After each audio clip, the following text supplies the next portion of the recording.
I'll second, Your Honor, thank you. Okay.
Your Honor, before the jurors come up. Sure, hold on.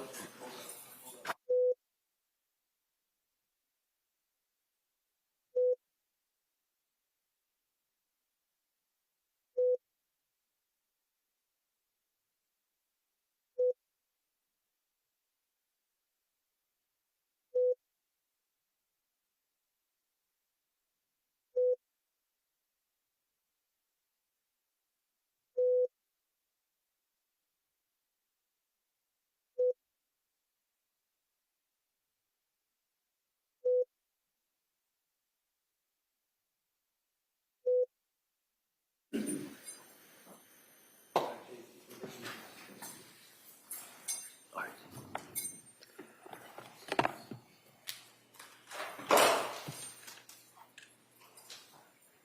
Court, all rise, please.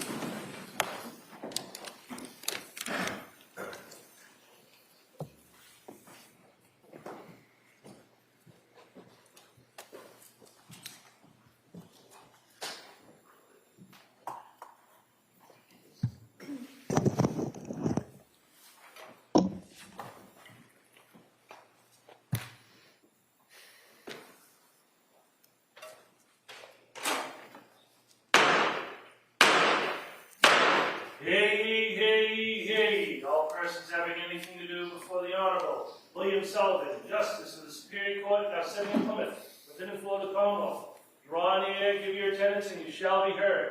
God save the Commonwealth of Massachusetts. This court is now in session. Please be seated. Good morning, Your Honor, may I proceed? Please. Your Honor, before we go today, we have a continuation of the jury trial in the matter of Commonwealth versus Lindsay Clancy. Ms. Clancy is present. She is represented by Attorney Kevin Harrington. The Commonwealth is represented by Assistant District Attorney Jennifer Sprague and Assistant District Attorney Shannon Hopkins. Well, good morning, everyone. What I'm going to do is, I was looking for my little cheat sheet about the questions. I thought you could probably say them along with me at this point, but let me ask them just to make sure everybody's able to follow those instructions. So has any member of the jury read, seen, heard, or overheard anything from any source that would affect your ability to be a fair and impartial juror? Next question, is there any other serious matter or concern bearing on your service as a juror? In this case, anybody needs to bring to my attention? Again, as always, thank you for following those instructions. Now, what the schedule for today is that I would expect a longer day, all right, similar to some of the days we had earlier this week. So what we're going to do is we're going to return to the defendant who's going to call their next witness, and that witness is going to be testifying by Zoom or over the monitors that you're going to have here. Just there was an earlier witness, I think, who had also testified that way. And so the delay we had coming in here was just setting that up. Should be all set. They kept me away from all the technology, so I think it should be working pretty well. And then at that point, we'll see what we'll deal with after this witness, and then we'll go on from there. Okay? All right. Thank you. Mr. Reddington? Thank you, Judge. I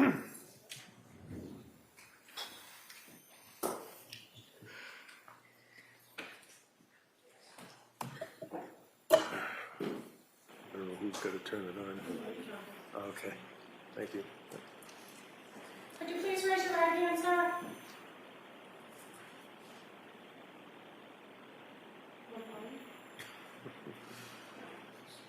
Would you please raise your right hand, sir?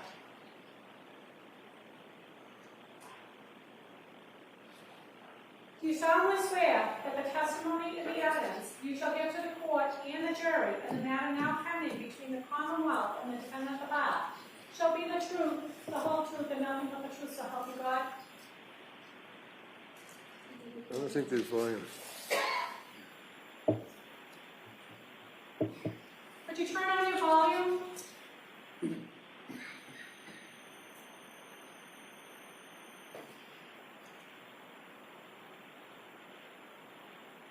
You're muted. Okay, I think I've got it. But it's a little hard for me to hear you on your end. If you could keep your voices up, please. You want me to swear him again? Yes, please. Please raise your right hand one more time. You solemnly swear that the testimony and the evidence you shall give to the court and the jury in the matter now pending between the Commonwealth and the defendant at the bar shall be the truth, the whole truth, and nothing but the truth, so help you God? He froze. Yes, I do. Thank you. I am able to hear you now. All right, give it a try. Counsel? Good morning, doctor. Will you tell us your name in a loud voice so that we can all hear you and spell it for the record? Philip Resnick, Philip Resnick. And where do you live, sir? Where do you live?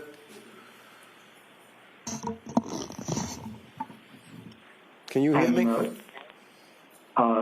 You froze up. I can hear you now. Okay. Where do you live?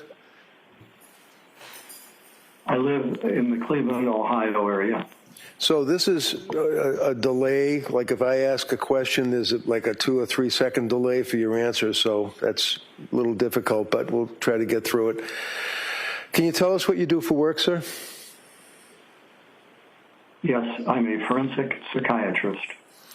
And first off, the reason that you are not appearing here today in court, is that because you have had recent unexpected major surgery regarding an illness, and as of last week, you've now been released from the hospital and you're at home?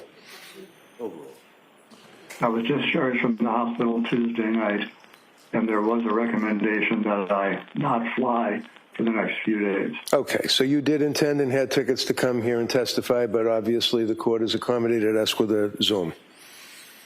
Yes. Okay. Have you worked on this case with Lindsay Clancy at my request, sir? Yes, I have. Okay. Can you tell the jurors your educational and professional background, please? Yes, I have a bachelor's degree in psychology from Case Western Reserve University. No, it's really low and it's I graduated high school. Hold up for a second. We're having technical difficulties. Can I see counsel here at the side, please?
Members of the jury, just like in the old days when you're watching TV, the little sign used to come up and say technical difficulties.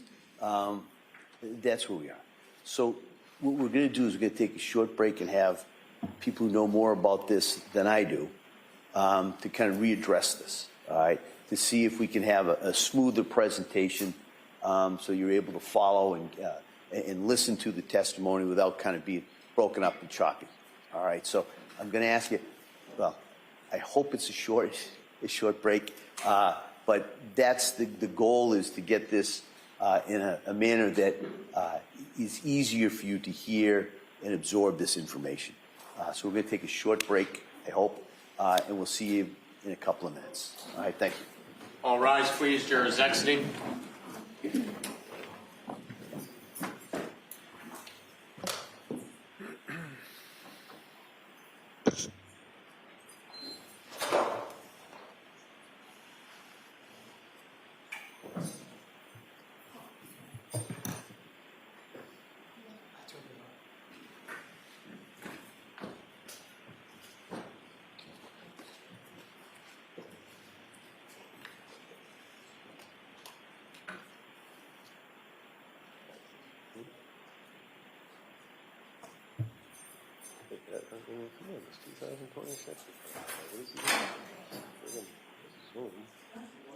All right.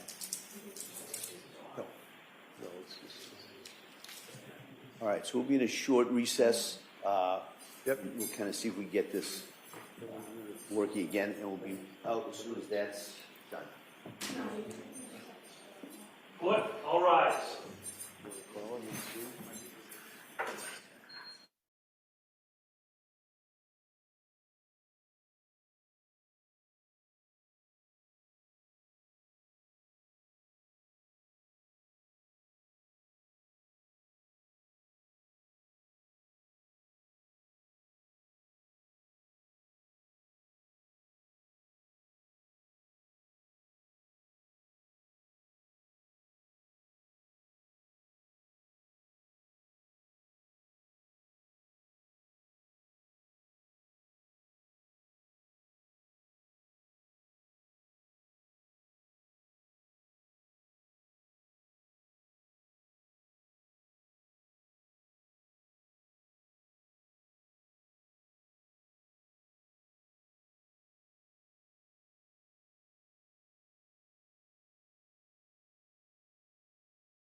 court is back in session. You may be seated. Your Honor, for the purpose of the record, we return back to the trial of Commonwealth versus Lindsay Clancy. All parties are present excluding the jury.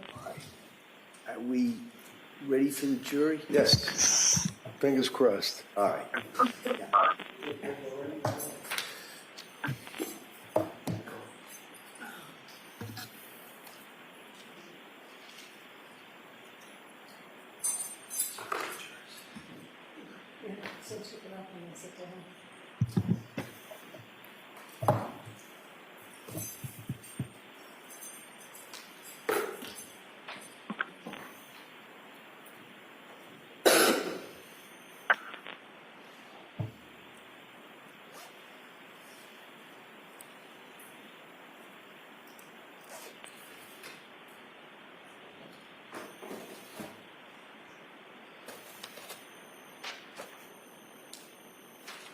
I'm leaving.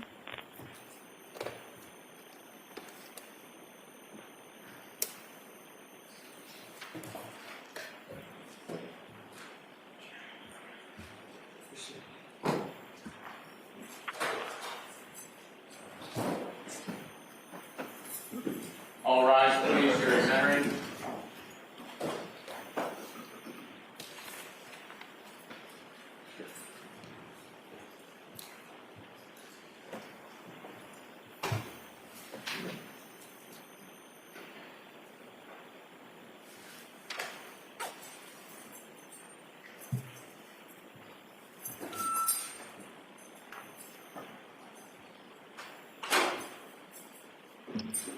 Court is back in session. You may be seated.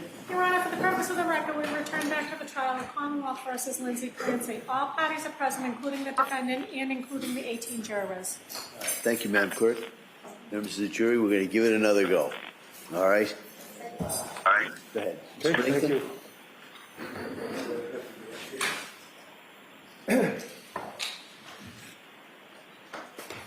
All right, Doctor, can you hear me?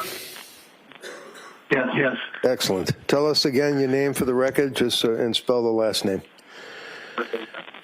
So, President, P-A-I-L-L-I-N-P-R-E-S-N-I-C-K. All right, and you're going to have to speak a little slower, only because of the, the microphone. Okay. Tell us your background, sir. I know you're a physician. Tell us your educational background and your work history. I am a forensic psychiatrist, and I received a bachelor's degree in psychology in 1959 and a medical degree in 1963, both from Case Western Reserve University in Cleveland, Ohio. I then had a 1-month internship in a military hospital in Texas, and then I came back to University Hospitals of Cleveland, where I completed my residency in psychiatry. And do you have? Go further? I'm sorry. Go ahead. Go ahead. Yeah. Would you like me to? Yeah, you can continue. I interrupted. I apologize. Yeah. I have remained at Case Western Reserve University as now a full professor, and I've also become interested in forensic psychiatry, that is, that aspect of psychiatry which relates to legal issues such as this case. And I initiated a fellowship in forensic psychiatry in 1979 and directed that for 40 years. I also served as director of the Court Psychiatric Clinic in Cleveland, Ohio for over 40 years. Doctor, do you have board certifications as well? Yes, I'm board certified in psychiatry, 1971, and board certified in forensic psychiatry, 1979. Did you also have added qualifications in forensic psychiatry in 2014, 2024, and recertifications? Yes. And have you, without going through them, also had a number of visiting professorships? Yes, I've had about 14 visiting professorships. Now, Doctor, this case involves what I guess is referred to as filicide, F-I-L-L-I-C-I-D-E, I believe. Did I spell that right? Single L. Single L, okay. Can you tell the jurors what that means? Now, filicide is a parent killing a child, and it is a relatively infrequent phenomenon. It occurs in the United States somewhere between 400 and 500 times a year. And Doctor, is it fair to say that you have, at least in the country, if not outside the country, the most experience in working on filicide cases? I believe that's true. I have been personally involved in, I'd estimate about 80 cases where I was asked to evaluate mothers and fathers who had killed their children. And the question that I have, Doctor, is have you had occasion to work on cases that found themselves in court where you gave testimony either for the government or for the defense? Yes, I have. Let me just go through, if I can. So let me just go through so we can cut to the chase. Did you work as an expert on the case of Jeffrey Dahmer? Yes, I consulted to the prosecution in that case. Did you also work on the case of what is referred to as the Unabomber, a fellow by the name of Kaczynski? Yes, I was also a consultant to the government on that case. Did you also find yourself consulting on the matter of, in Florida, the Commonwealth versus or the state versus Casey Anthony? I was a consultant to the defense in that case, but I could not be helpful. Did you also work on the matter of Andrea Yates? Yes, I testified for the defense in both of her trials. Did you also work on the case of what is known as the Aurora movie theater shooting? Yes, I was a consultant to the prosecutor in that case. Did you also work on the case involving the Oklahoma City bombing courthouse? Yes. Again, I was employed by the government in that case. And in addition to those cases, did you also, in your practice, consult with the defense as well as the prosecution on a number of homicide cases, many of which involve filicide? Yes, I have. All right. In the course of this case, sir, did I reach out to you and ask if you would assist me in evaluating Lindsay Clancy? Yes, you did. And can you tell the jurors when and for how long you would actually interview, whether it would be Lindsay, whether it would be third-party contacts? Just give us an idea as to how you evaluated her. Yes, about 4 months after the crime, I did a personal evaluation of Lindsay and her parents to gain information, and I spent 3 hours interviewing her on that date. And how long did you spend interviewing third-party contacts of her parents? An hour and 50 minutes. And this would be in May of 2023? That's right. Where did the interview take place?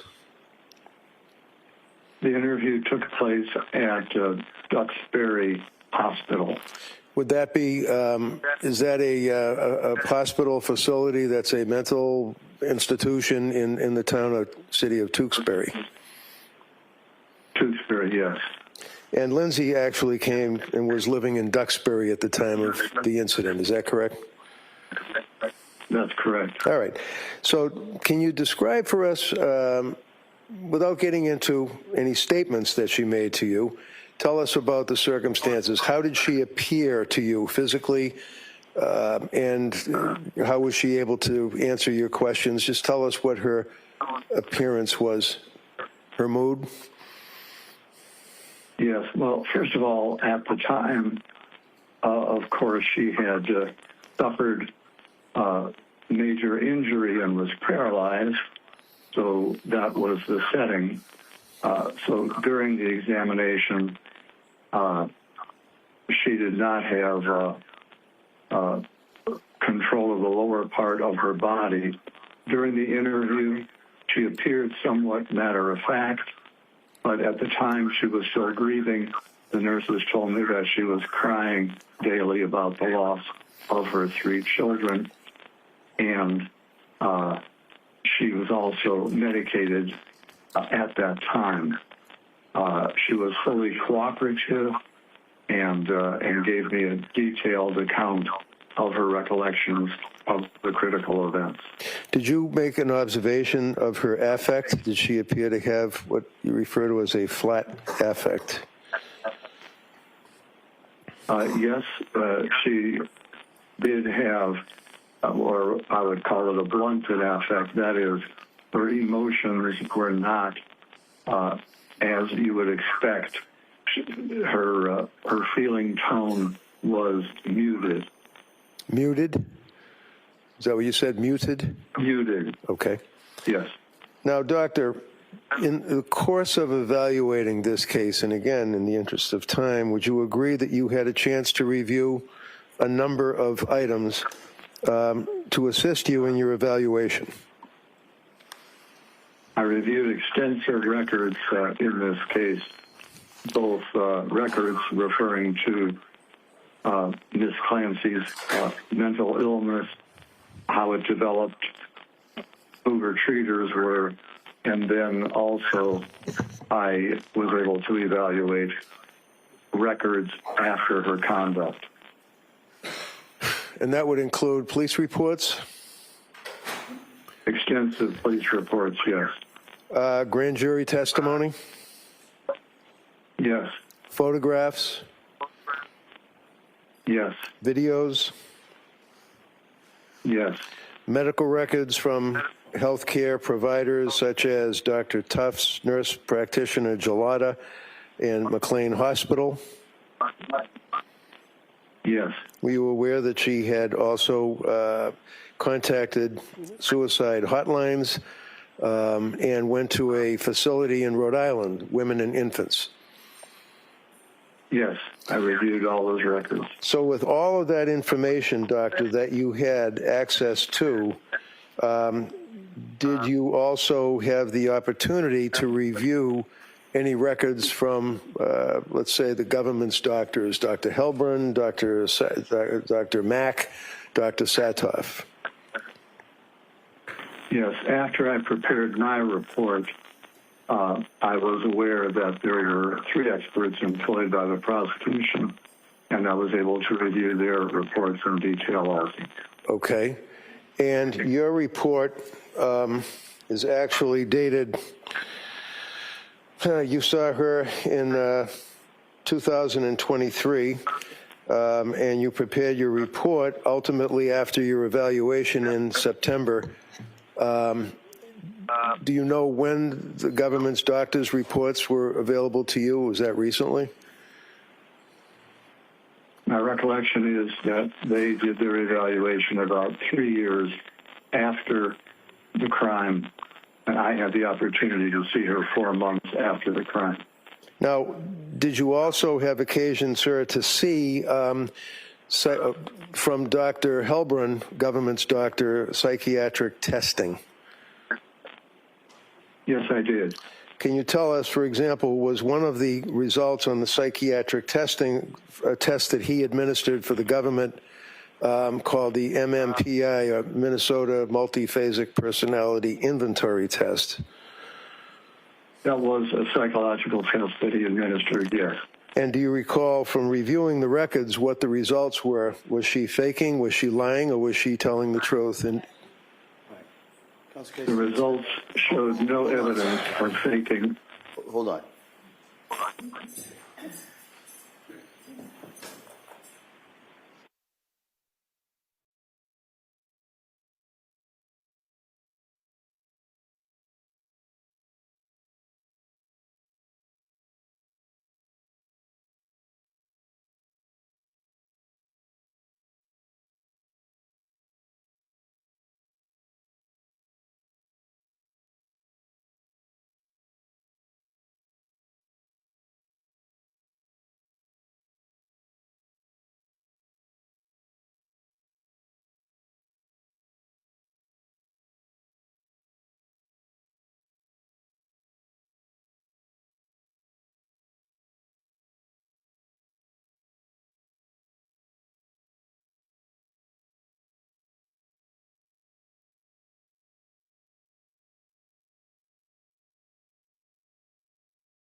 Okay, Doctor, I had asked you if you were aware that government's Dr. Halpern had administered the MMPI test and came to a conclusion as to whether or not Lindsay was telling the truth, faking, or exaggerating symptoms. And you relied on that test as a portion of your opinion. Is that right? Yes, I did. Can you tell the jurors what the results of that test were, to your knowledge? The summary, the results were that Lindsay Clancy had a tendency to minimize and did not have a tendency to exaggerate what she was saying in her own symptoms. Did it also indicate that she was not, I think the terminology is faking or lying in her answers, but in fact was being truthful as best she could be? Yes, although the test is a little more specific about symptoms rather than lying or not lying, but it did not suggest any evidence of faking symptoms. Okay, and I'm sorry, that broke up. It did not suggest any evidence of what? No evidence of faking psychiatric symptoms. And then finally, one of the scales in that test is referred to as the K, I think from the books, the K scale or the lie scale. Is that correct? Yes, that was not elevated. Not elevated. Okay. Now, doctor, in your experience, do you have any particular subspecialty or interest in the concept of people that are malingering or faking in the forensic world? In other words, if it's a criminal case, if it's a workman's comp case where somebody's pretending their back hurts, things of that nature, have you focused on that as a subspecialty or interest in your career? That has been a major interest. I've actually written 46 articles or book chapters in this area.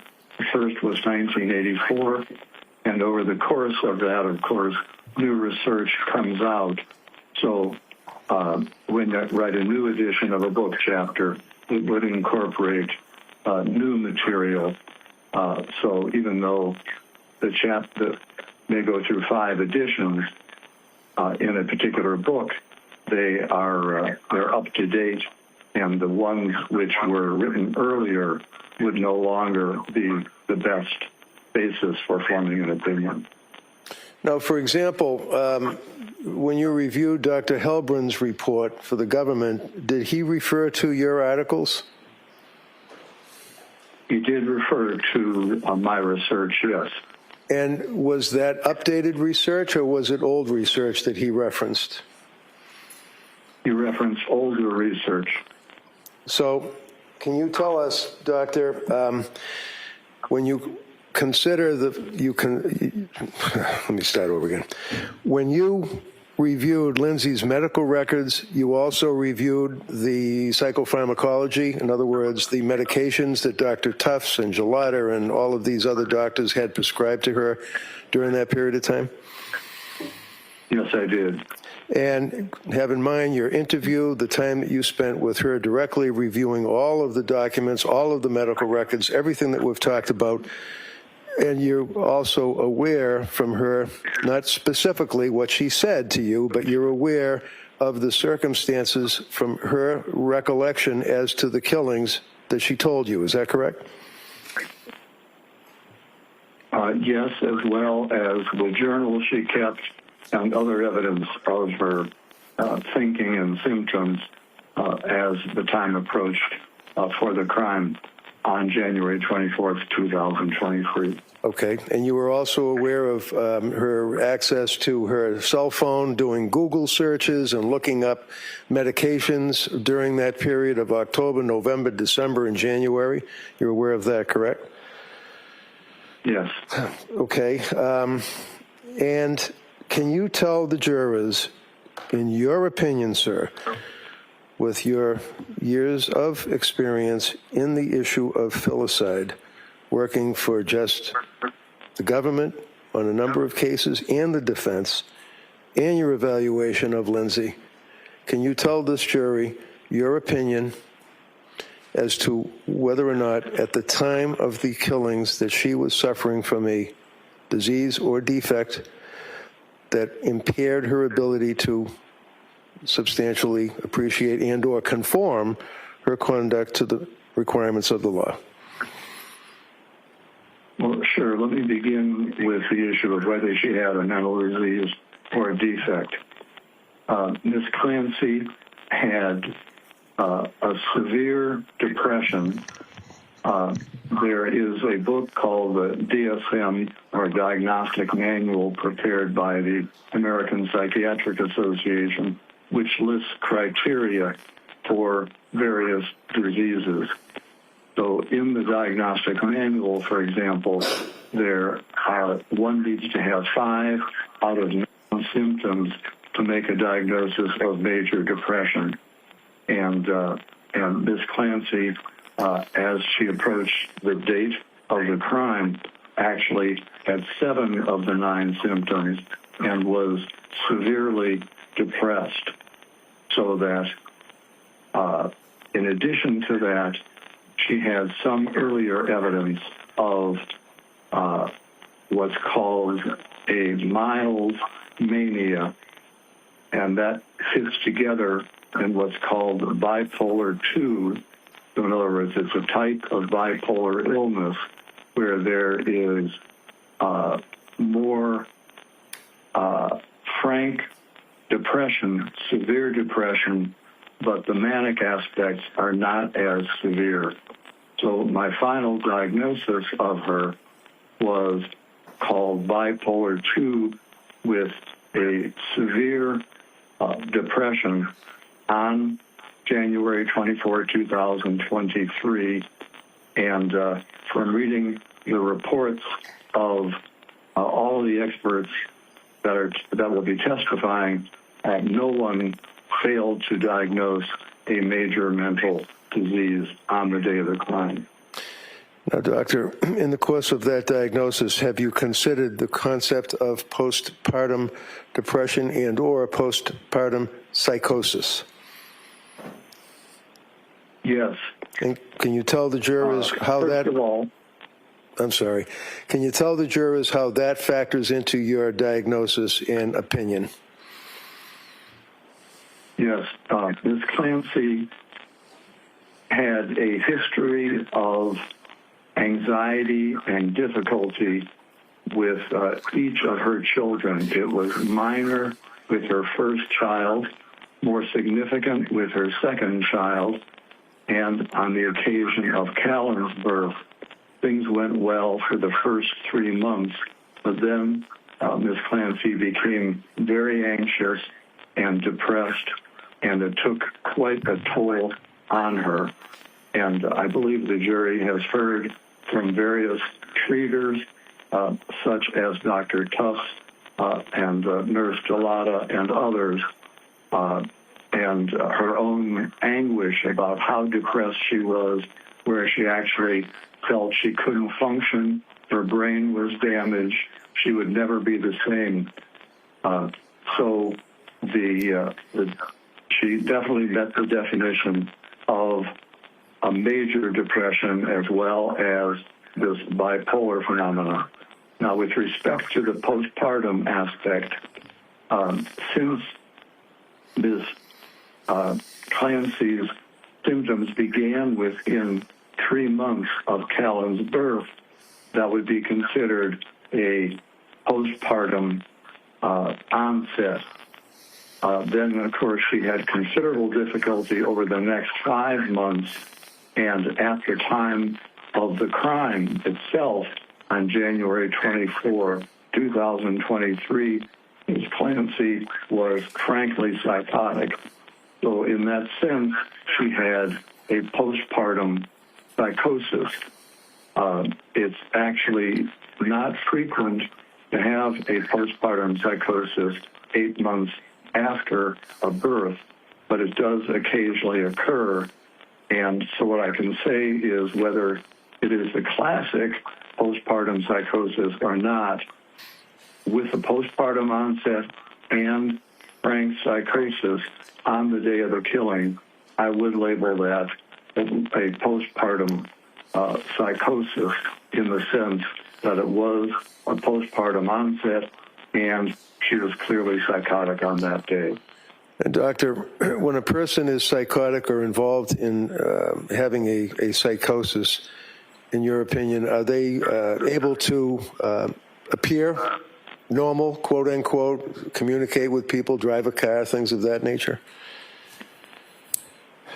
Well, let me say there that Ms. Clancy herself did her best to not reveal the extent of her depression.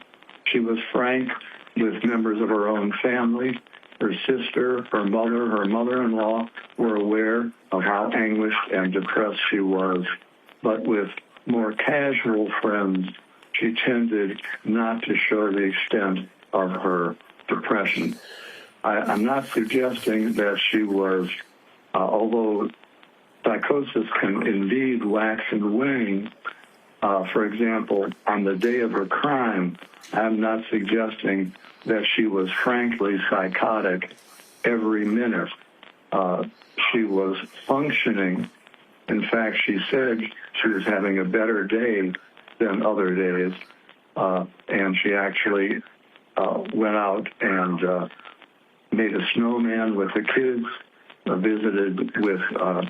took Cora to a doctor for the 5th birthday checkup, and was functioning at a level that was not frankly psychotic until she had a command hallucination while her husband, Patrick, was out doing a couple of chores. And can you tell us, Doctor, what, in your opinion, what a command hallucination is and how it fits, if you will, in a diagnosis of psychosis? Yes. If we take, first of all, a hallucination is simply hearing a voice, and the voice can be benign or it can be more malignant. So a voice may just simply say, open a window. About 1/3 of voices are called command hallucinations. That is an instruction to do something. And the majority of those commands are benign. So it might be open a window, get a glass of water. It might be something much more ominous, such as to kill oneself or harm someone else. Those are dangerous command hallucinations. Now, in Ms. Clancy's case, she had not only a command hallucination on the day that she killed her children, she had what is known as a delusion of influence. That is, not only did she hear a command, but she felt that her body was taken over by an external force where she was in a dream state and did not have control of her own body. It was almost like she was a puppet and someone else was pulling the strings. Yeah, hold on a second. Counsel?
Members of the jury, I want to give you an instruction at this point. I'm going to go into this also a little bit later when I give you the full instructions at the end of the case. But you are not to consider the defendant's statements to any psychiatrist or psychologist as establishing the truth of any facts that are contained in that sentence, in those statements. All right. The defendant's statements to any psychiatrist or psychologist for purposes of evaluation cannot be considered by you as evidence of premeditation, extreme atrocity or cruelty, or specific intent to kill. Such statements are admissible only as they relate to the basis for the doctor's opinion of the defendant's mental condition. All right, and I'll go into that a little bit later. Okay? Go ahead, Mr. Rigg.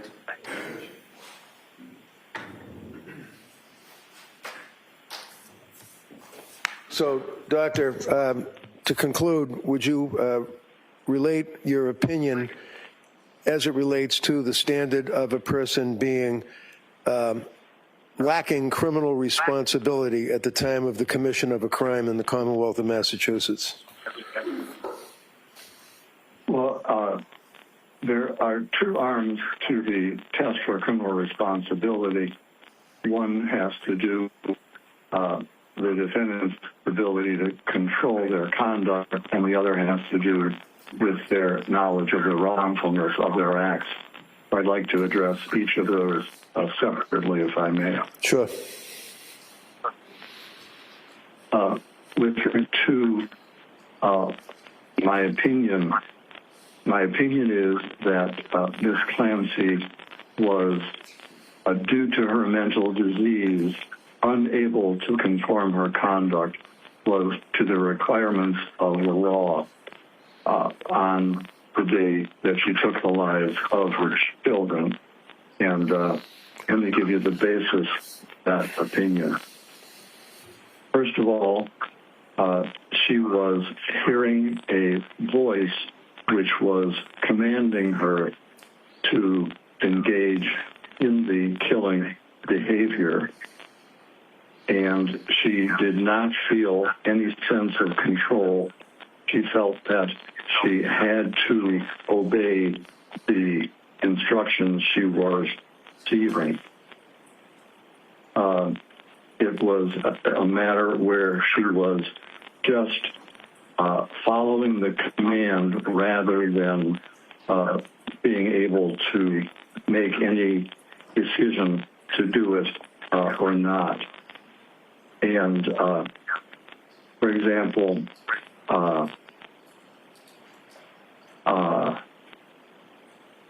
I asked Ms. Clancy. No, you can't say what you talked, Doctor. You can't. You cannot say what she told you. All right. Okay. All right. I will not do that. Let me just make sure I'm covering other aspects of this. The second evidence that she was lacking control is the fact that she made a severe suicide attempt, also based on the command hallucination that she heard that day, so that she not only cut her throat and jumped out of a window, she very much wanted to die.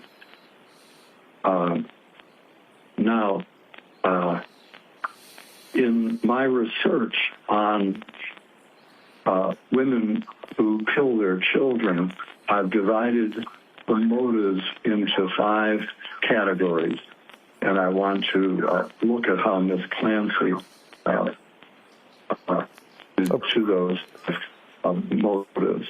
So tell us the 5 categories. Yeah, the 5 categories are: first, altruistic filicide. What does that mean? What does that mean, altruistic filicide? Altruistic filicide occurs when a murder is committed out of love rather than hostility. It is an effort on a mother's part to do what is best for the child. They may believe that the child is, they may have a delusional belief the child is about to be tortured in their delusional mind, and they take their life in doing what they believe is in the best interest of the children based on their delusional idea. Altruistic filicide also occurs when a mother may plan to take her own life, and in her psychotic thinking and severe depression, it is distorted, and she may believe that the child will be worse off if she remains alive. So, for example, in Miss Clancy's case, she believed that, as the jury has already heard, she was obsessional about caring for her children. She consulted with others at work to try and do exactly what was right for her children, and she believed that if Miss Clancy took her own life, her children would be in terrible shape, and in her mind, she believed that she would be doing her children a favor by having them go to heaven with her rather than remain on earth without her doing the mothering. Her mind was very distorted like that. Okay. So if you could just tell us the other titles of the other 4 types that you were referred to. Just tell it without getting into detail if they don't apply to Ms. Clancy. All right. The second category does apply to Ms. Clancy, and that is it's called acutely psychotic filicide. Okay. And this occurs when someone is frankly psychotic. They may have delusions or hallucinations. They're out of touch with reality, and rather than having any rational motive, they're simply acting on their psychotic beliefs. So those 2 both apply to Ms. Clancy. The other 3... Okay, go ahead. I'm sorry. Go ahead. No, that's right. Just give us the other 3, the 3 captions of them. The other 3 which do not apply, one is called child maltreatment, in which a parent may shake the child to death or throw a child against a wall in an abusive manner. The next category is unwanted child, where someone, just for their convenience, the child is a burden, and they kill the child for that motive. And the final motive is spouse revenge filicide. That is, someone hates their spouse so much that they're willing to sacrifice the child as a way to punish the spouse. And the 3 latter categories clearly do not apply to Ms. Clancy. She loved her husband, respected her husband, had a good marriage. She never spanked or ever abused her child, and all of her children were wanted. In fact, she planned to have a 4th child. So those 3 categories clearly do not apply.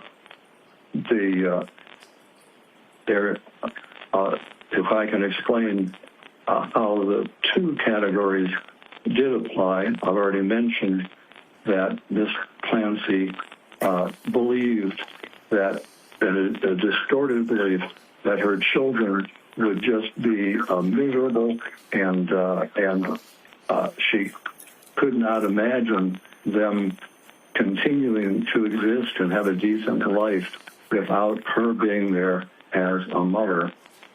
And so in that sense, she did what she believed was morally right, even though she understood that ordinarily killing a child is against the law. She believed that she was doing what was right for her children with her distorted psychotic thinking about the children's need for her. And then with respect to the second category of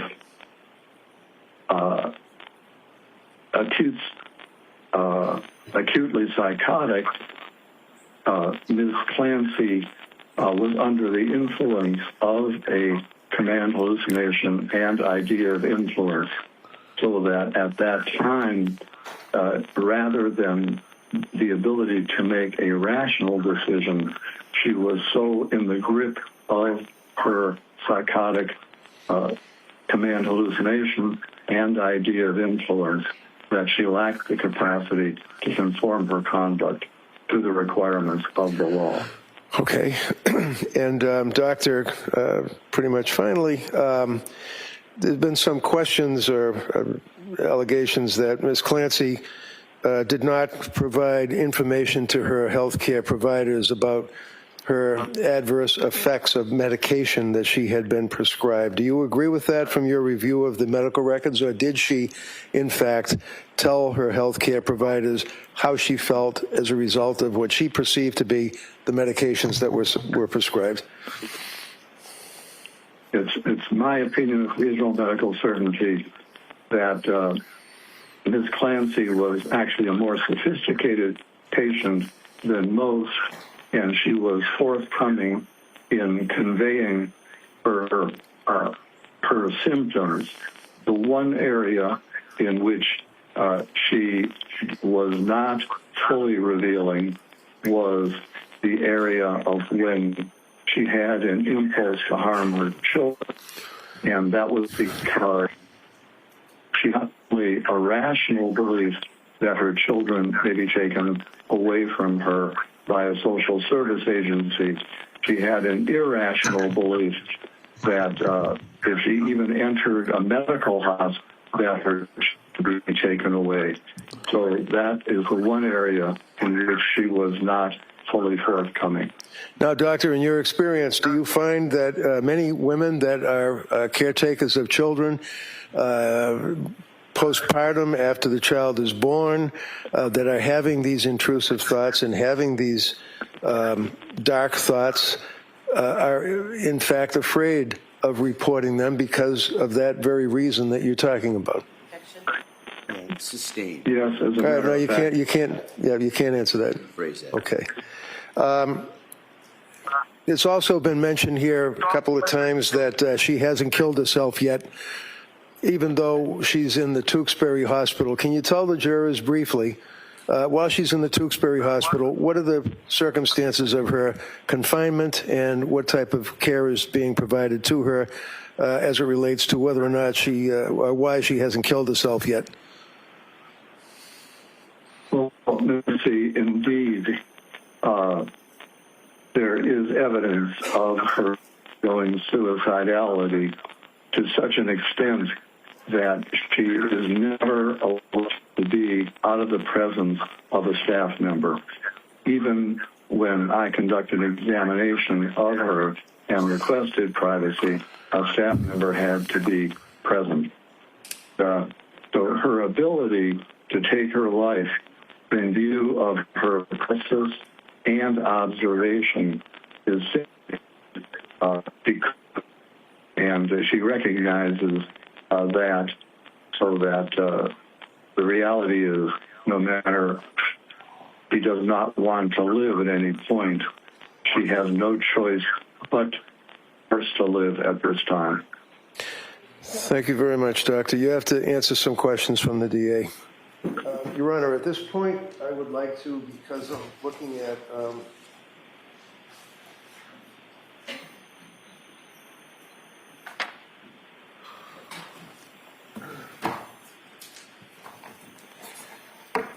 got a 40-page resume, so I just offer that if I could. Any objection? No objection. Okay, that may be marked. Thank you.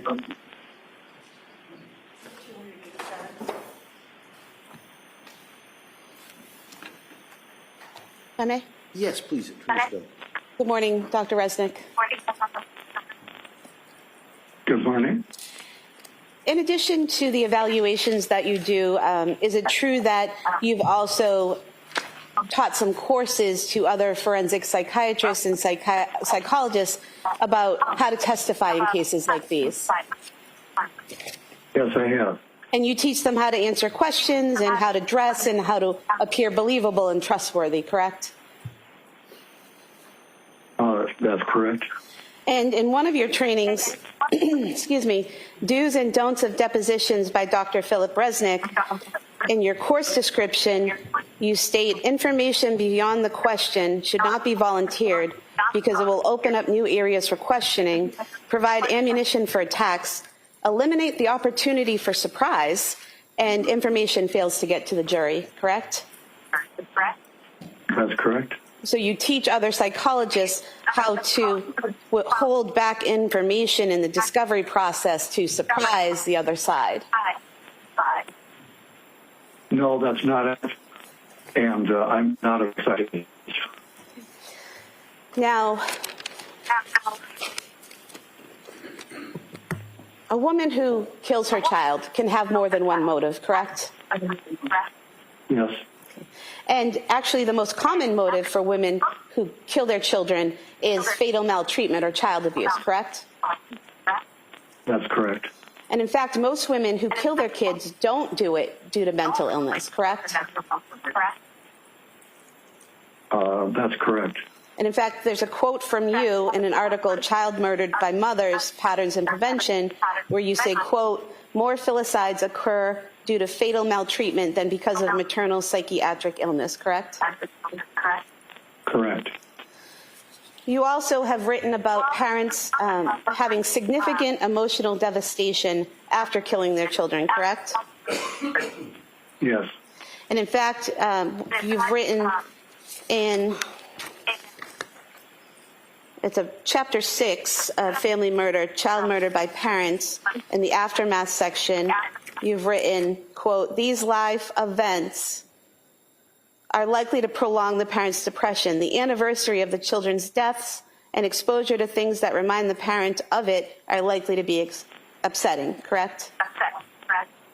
Yes. Things like birthdays and holidays and the anniversary of the killings would all be something that would be upsetting, correct? They sometimes are, yes. Now, you've written a lot about malingered psychosis, correct? Yes. And malingering psychosis, you can have a mental illness and your malingering could be exaggerating those symptoms or saying you have psychosis symptoms when you don't, correct? That's correct. And one of the things that you have written, and there's an article that you wrote called Faking It, you've written in here, quote, command auditory hallucinations are easy to fabricate. Persons experiencing genuine command hallucinations do not always obey the voices, especially if doing so would be dangerous, correct? That's correct. You've also given some points to other practitioners. If you, quote, if you suspect a person of malingered auditory hallucination, ask what he or she does to make the voices go away or diminish in intensity, correct? Yes. Because typically someone who hears a voice telling them to do something horrible like kill their child will try to resist that voice initially, correct? That there's variability. Some do and some don't. And in fact, the case you mentioned earlier, Andrea Yates, Miss Yates, in fact, committed herself to a hospital 5 times and tried to kill herself twice, all while trying to not kill her children, correct? Yes. She had heard voices for months and telling her to kill her children, and to resist those voices, she actually tried to kill herself, correct? Until she could no longer resist the voices, yes. Right. But she tried. Right, as did Ms. Clancy. Well, according to the records and reports that we have that are in evidence, Ms. Clancy heard the voice and immediately acted, correct? According to those records? Well, Is that correct? Well, Ms. Clancy had impulses to harm her children, which she did resist until the command hallucination when she was overwhelmed, yes. But according to the records and the testimony that we've had, she had an impulse in December one time to harm her children, correct? I believe it was on 2 occasions that she mentioned it to her husband. And then never again after that until her kids were killed, correct? There were only 2 occasions she mentioned it, but she referred to having these horrible impulses. So that suggests to me she was dealing with it on an ongoing basis, although she mentioned it only twice to her husband. But she never said she had thoughts to kill her children. She said she had thoughts to harm her children, correct? Yes, but actually, I think it's clear that to harm her children was to kill her children. Well, in the records where you say that she was so clear in presenting her symptoms to her doctors, she repeatedly was asked if she had any homicidal ideation, and she repeatedly said no, correct? That's right, and she did in the initial parts of her treatment, but by late December and January is when she did have those impulses. But what and she did told not her, acknowledge them. but what she told She her did not acknowledge doctors, them to her doctors. what she told her doctors in December is that she had no homicidal ideation. She only reported suicidal ideation, correct? Yes, and as noted, that's very common because people fear their children will be taken away. So it's better to kill them than to have them taken away. Sustained. No, it's not better to kill them Hold on, Doctor. than have them taken away. That question is stricken, that answer is stricken. Okay. You say that she was very forthcoming in her symptoms to her medical providers, but she never told those medical providers that she had an impulse to harm her children, correct? That's correct. You also, in teaching people about malingering, about faking hearing voices or being psychotic, you give pointers of what people should look for, such as patient uses no strategies to diminish hallucinations. Patient states he obeys all commands, correct? Yes.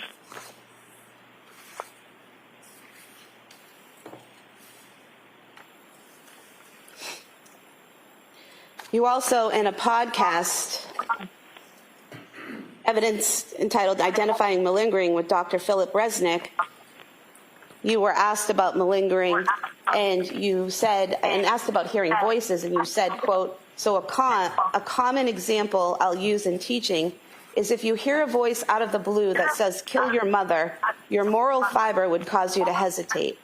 But if you have concurrent delusion that your mother is an evil wizard, you're more likely to act on that command hallucination, correct? Correct. And there's no evidence in the records or in the testimony that we've had thus far that Ms. Clancy believed that her children were evil or that they were possessed or that there was any danger posed by them or to them by such forces, correct?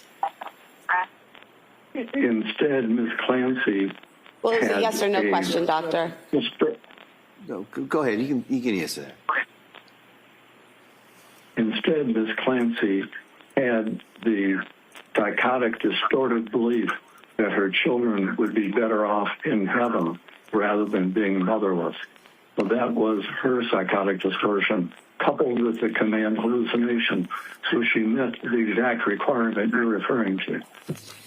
And you believe that that was her psychotic delusion that they would be better off without her, better off in heaven without her, because according to your report, you could figure out no rational, non-psychotic motive for her to kill her children, correct? Yes. And so just because you can't figure out a motive or you don't know a motive or the person doesn't tell you a motive doesn't mean that there actually isn't a motive, correct? There was a motive.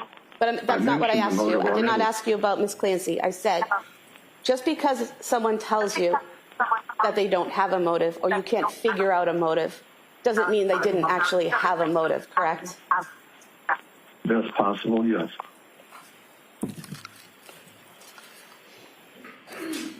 You also state in another article, Identifying Malingering with Dr. Philip Resnick, you point out that the rapid resolution of symptoms with medication can be a red flag, as genuine psychotic symptoms usually take longer to subside, correct? That's correct. Were you aware from the Tewksbury records that on page 1136 it says Ms. Clancy has been clinically stable since her admission.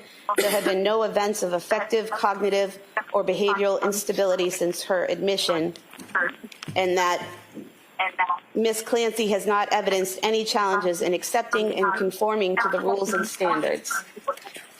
Did you review that Yes, note? I'm aware of that. Okay.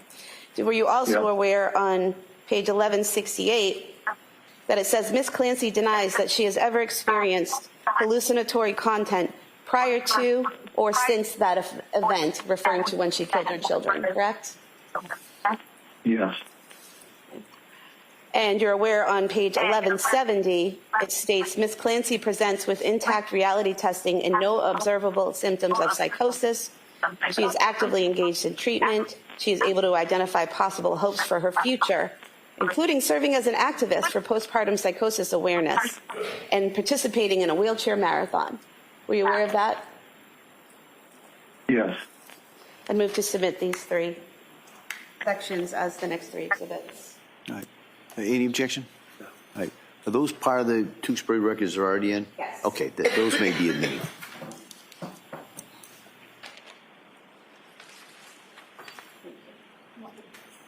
Yes, please.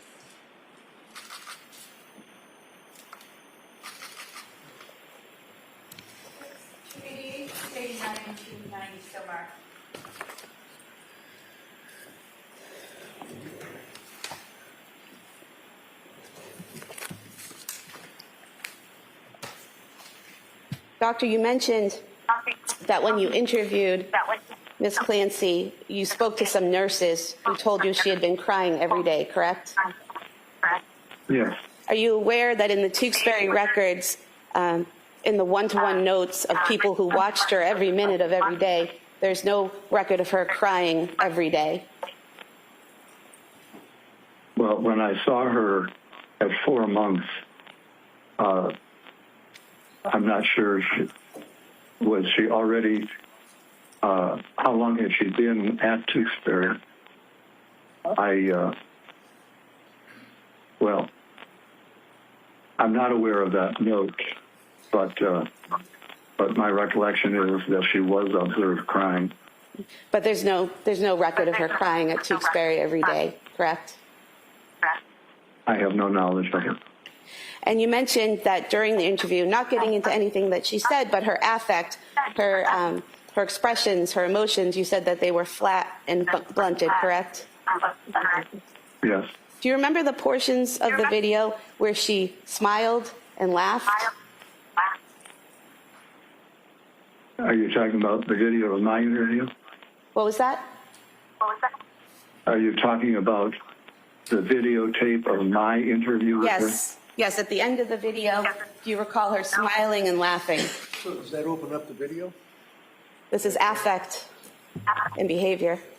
That's an issue we could talk about over here, and probably something best raised on cross. Okay. On redirect, I'm sorry. And just getting into her affect and behavior, doctor. Yes. Yeah, that's not inconsistent with her affect throughout the interview, especially, for example, in talking about Well, not getting into how what she delighted talked she about, was with doctor. I'm not asking anything about what she talked about, just her expressions and her affect. Now, you mentioned that the Commonwealth experts saw Ms. Clancy 3 years after you examined her, correct? I said it was 3 years after the crime. Okay. And you're aware that the Commonwealth was not permitted to interview Ms. Clancy until after defense had filed a notice of their defense and we'd been given permission by the court to have our experts interview her, correct? Yes. And you're aware that did not occur until approximately 2.5 years after the incident, correct? Yes. Now, you mentioned that postpartum psychosis doesn't typically happen 8 months after a child's born, correct? Yes, In fact, typically, it's within 4 weeks of a child being born, correct? most often, yes. And you mentioned that her postpartum, Ms. Clancy's postpartum symptoms began within that 3-month time frame of postpartum. Do symptoms have to occur within that 3-month period to be postpartum?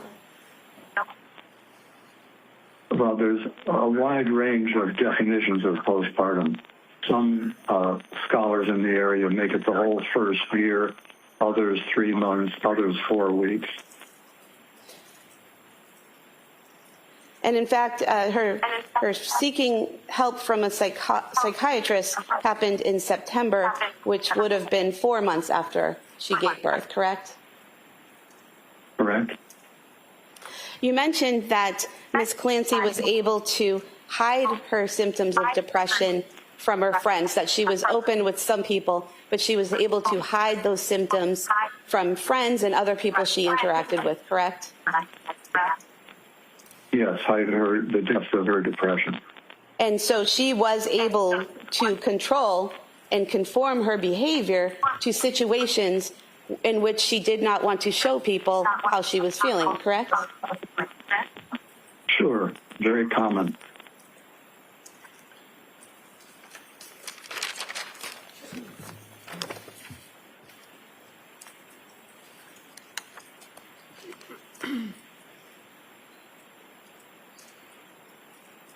Now, you wrote in your report on page 24 that Ms. Clancy had paranoid beliefs that her children would be taken away from her if anyone knew what she was going through, correct? Yes, But that's actually a rational belief, is it not? That if someone knows you want to harm your children, they might be taken away? it can be rational, but it was more, it approached irrational in her case rather than rational.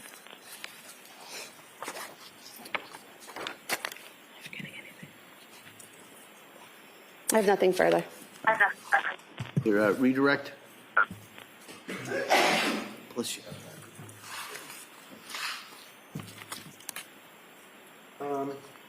No, thank you, Doctor. All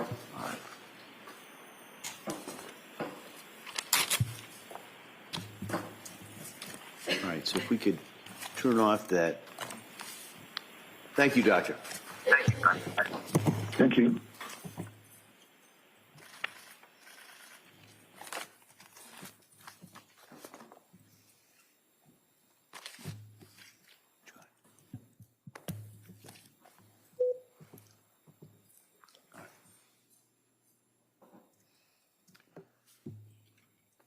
All right. Reddington. Your Honor, Lindsay Clancy rests her case. All right. So, members of the jury, the defense has now rested its case. All right, so I'm going to talk to counsel for a minute or so over here, and we're about to go into the next phase of this case, which would be the Commonwealth has offered and given the opportunity to offer rebuttal witnesses on certain issues. And so I'm going to talk to counsel first, and I'll inquire of the Commonwealth if they wish to offer these rebuttal witnesses. Okay? So, counsel, can I see you at sidebar?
Attorney Sprague, does the Commonwealth wish to offer any rebuttal? Yes, Your Honor. All right. If you call your next witness, please. The Commonwealth would call Dr. Avram Mack.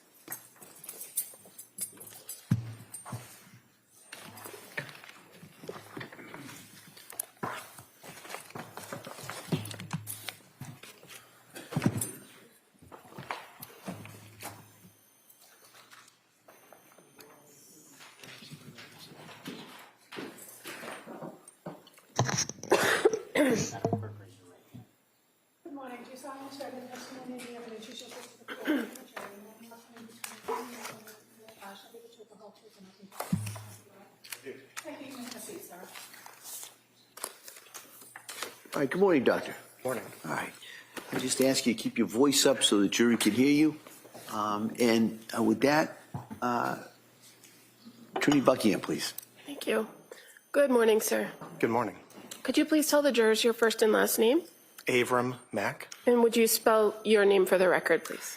Avram is spelled A, V like Victor, R like Robert, A like Apple, M like Mary.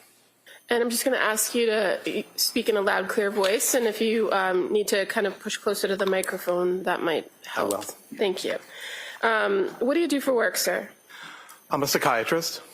And how long have you been a psychiatrist?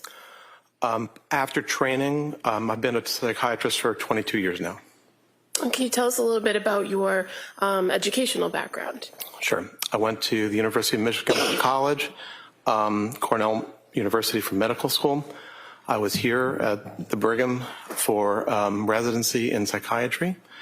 And then that was followed by a fellowship in child psychiatry at Columbia University and a one-year fellowship in forensic psychiatry at New York University. And what do you do now? What's your area of practice now? I'm a psychiatrist. For all these 22 years, I've been serving in a lot of different roles. Currently, I'm a professor of psychiatry at Thomas Jefferson University in Philadelphia, and I see patients at a child hospital called Nemours. And so you, in your current practice, have a clinical practice, and you also do forensic psychiatry. Is that correct? That's correct. And do you have any board certifications?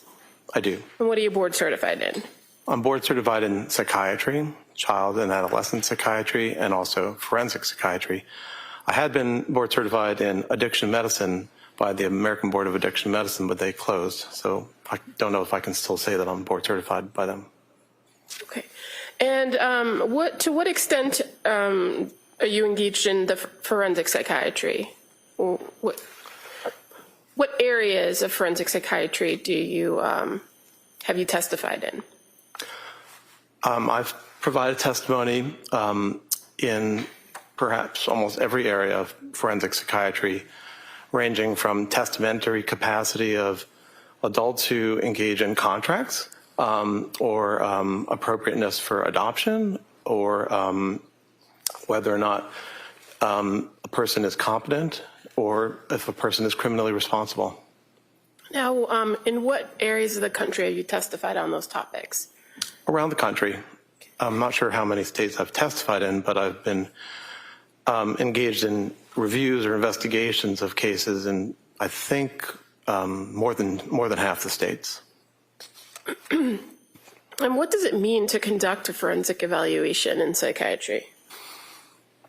Well, it can mean a lot of different things depending on the question that's being asked by a court or other authority. Sometimes there are statutes that you as the forensic psychiatrist need to try to answer a particular question that a statute requires. Or sometimes it is a matter of giving an opinion, say in a civil case, where it's your understanding of, say, the degree of harm that the person has experienced. Sometimes great, sometimes not so great. And you, in your experience, have testified as a forensic psychiatrist in both civil and criminal matters, correct? Correct. And are you aware of a difference between forensic psychiatry versus forensic psychology? There are differences, aside from the fact that they're different professions, but they both cover mental health. There are different rules that apply to forensic psychologists in their carrying out their roles as psychologists. Now, when you mentioned that you have done some work and testified in matters regarding criminal responsibility, right? Correct. And you're aware that different states have slightly different statutes when it comes to criminal responsibility. Yes. And so in this case, you were asked to review the matter of the Commonwealth versus Lindsay Clancy, correct? Yes. And so in order to do that, did you review the statutes here in Massachusetts regarding criminal responsibility? Yes, I did. And can you tell us how it came that you were involved in this case? I was asked by the prosecutor's office to be involved as a psychiatrist reviewing the matter. And when you're asked or you're retained by either side in a case, a defense or a prosecution, what is the goal of the evaluation? Are you just trying to advocate for the side who hired you, or are you conducting an independent evaluation of the evidence? Overall. You can answer. Well, to answer your question, certainly the goal is to provide an independent evaluation, or one would also add to provide clarity and to say what can be said. In criminal matters, sometimes it's a very certain question that it's either a yes or a no. In other matters, it's not always necessarily a strict yes or a no. Now, in criminal matters where you were asked to conduct these independent evaluations, how do you approach it? What kind of information do you seek, or would you prefer to have in order to conduct the evaluation? Well, generally, one starts with the statute and then tries to gather or review what information exists to understand the mental state of the person, if that's pertaining to the particular statutory question, and to understand the mental history and the mental state of the individual, and to see if that can be applied to the questions at hand. And so what types of records are you generally looking at when conducting a forensic evaluation for something like criminal responsibility? Well, one would certainly want to review psychiatric records if they exist.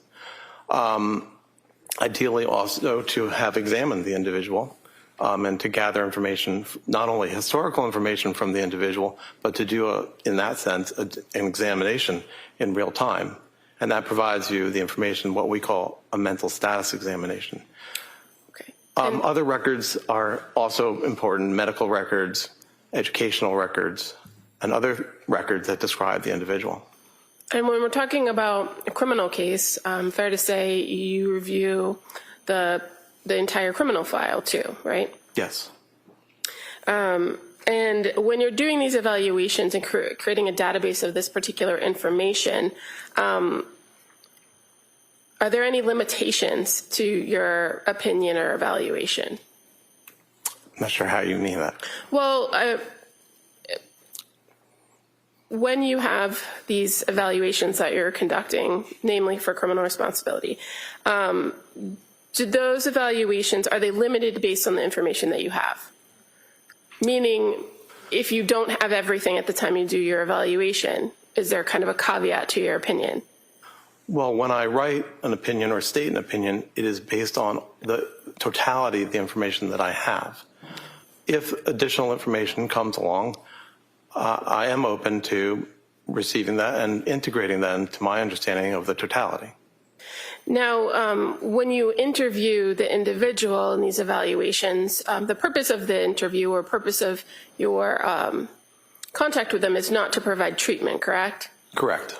And the opinion that you reach ultimately is based on the defendant's mental state, correct?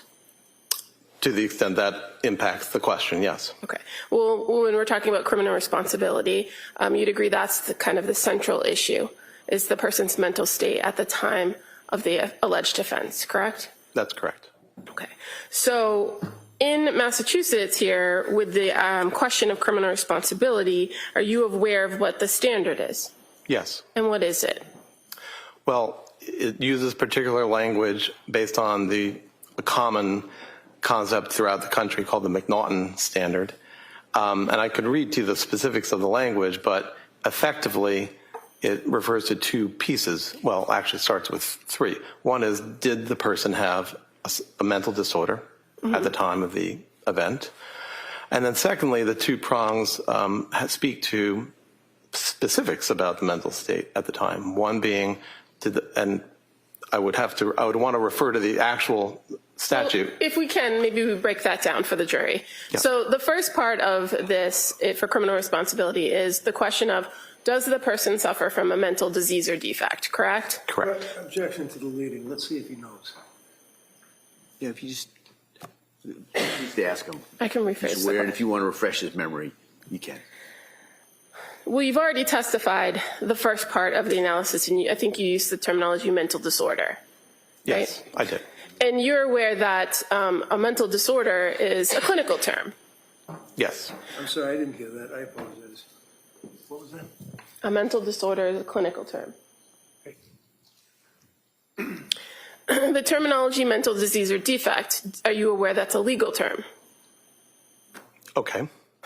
Okay. Well, so when you were conducting evaluations for criminal responsibility, Is that an answer? Yes. Said, I'm okay. sorry. Yes. Yeah, all right.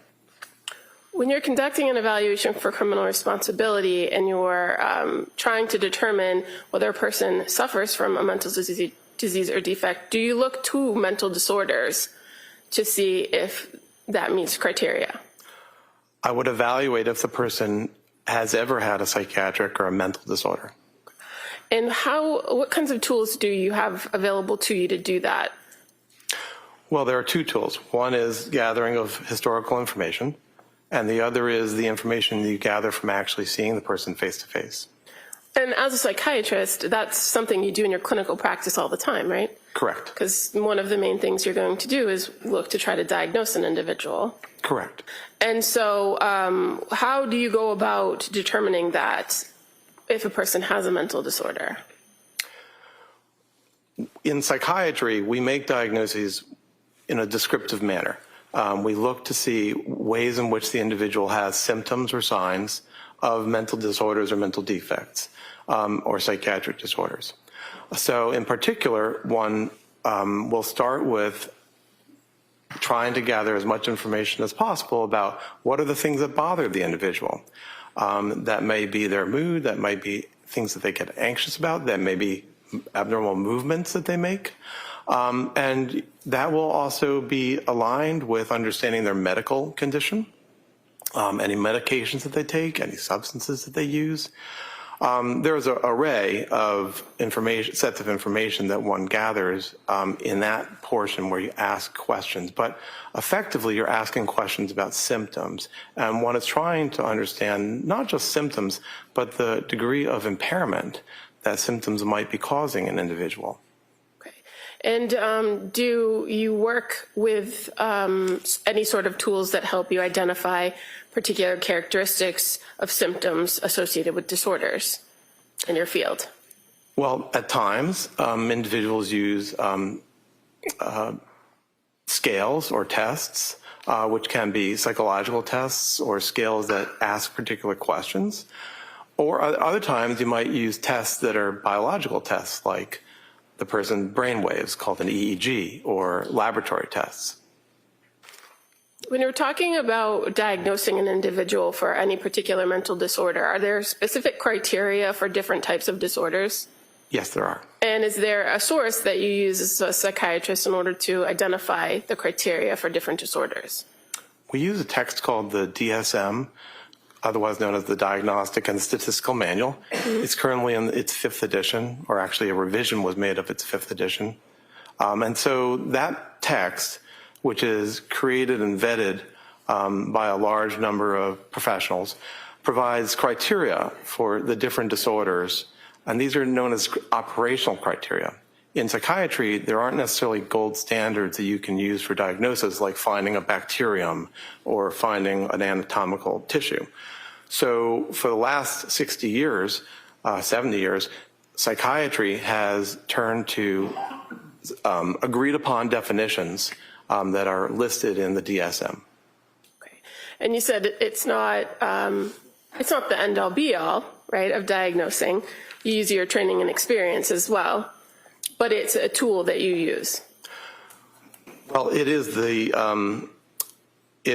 are the criteria that one uses to make the diagnosis. It is not a guidebook for how to gather that information. It's not a how-to, but it is the standard. Okay. So now going back to the legal standard here in Massachusetts. So one part is the disorder, right? And you said there's a second part. Right. So the second part are particular criteria about the person's state at the time of the event. So one of them is they both utilize the verb to have retained, retained substantial capacity to know the act was wrong or against the law, and the other being retained substantial capacity to control or conform one's behaviors to the law.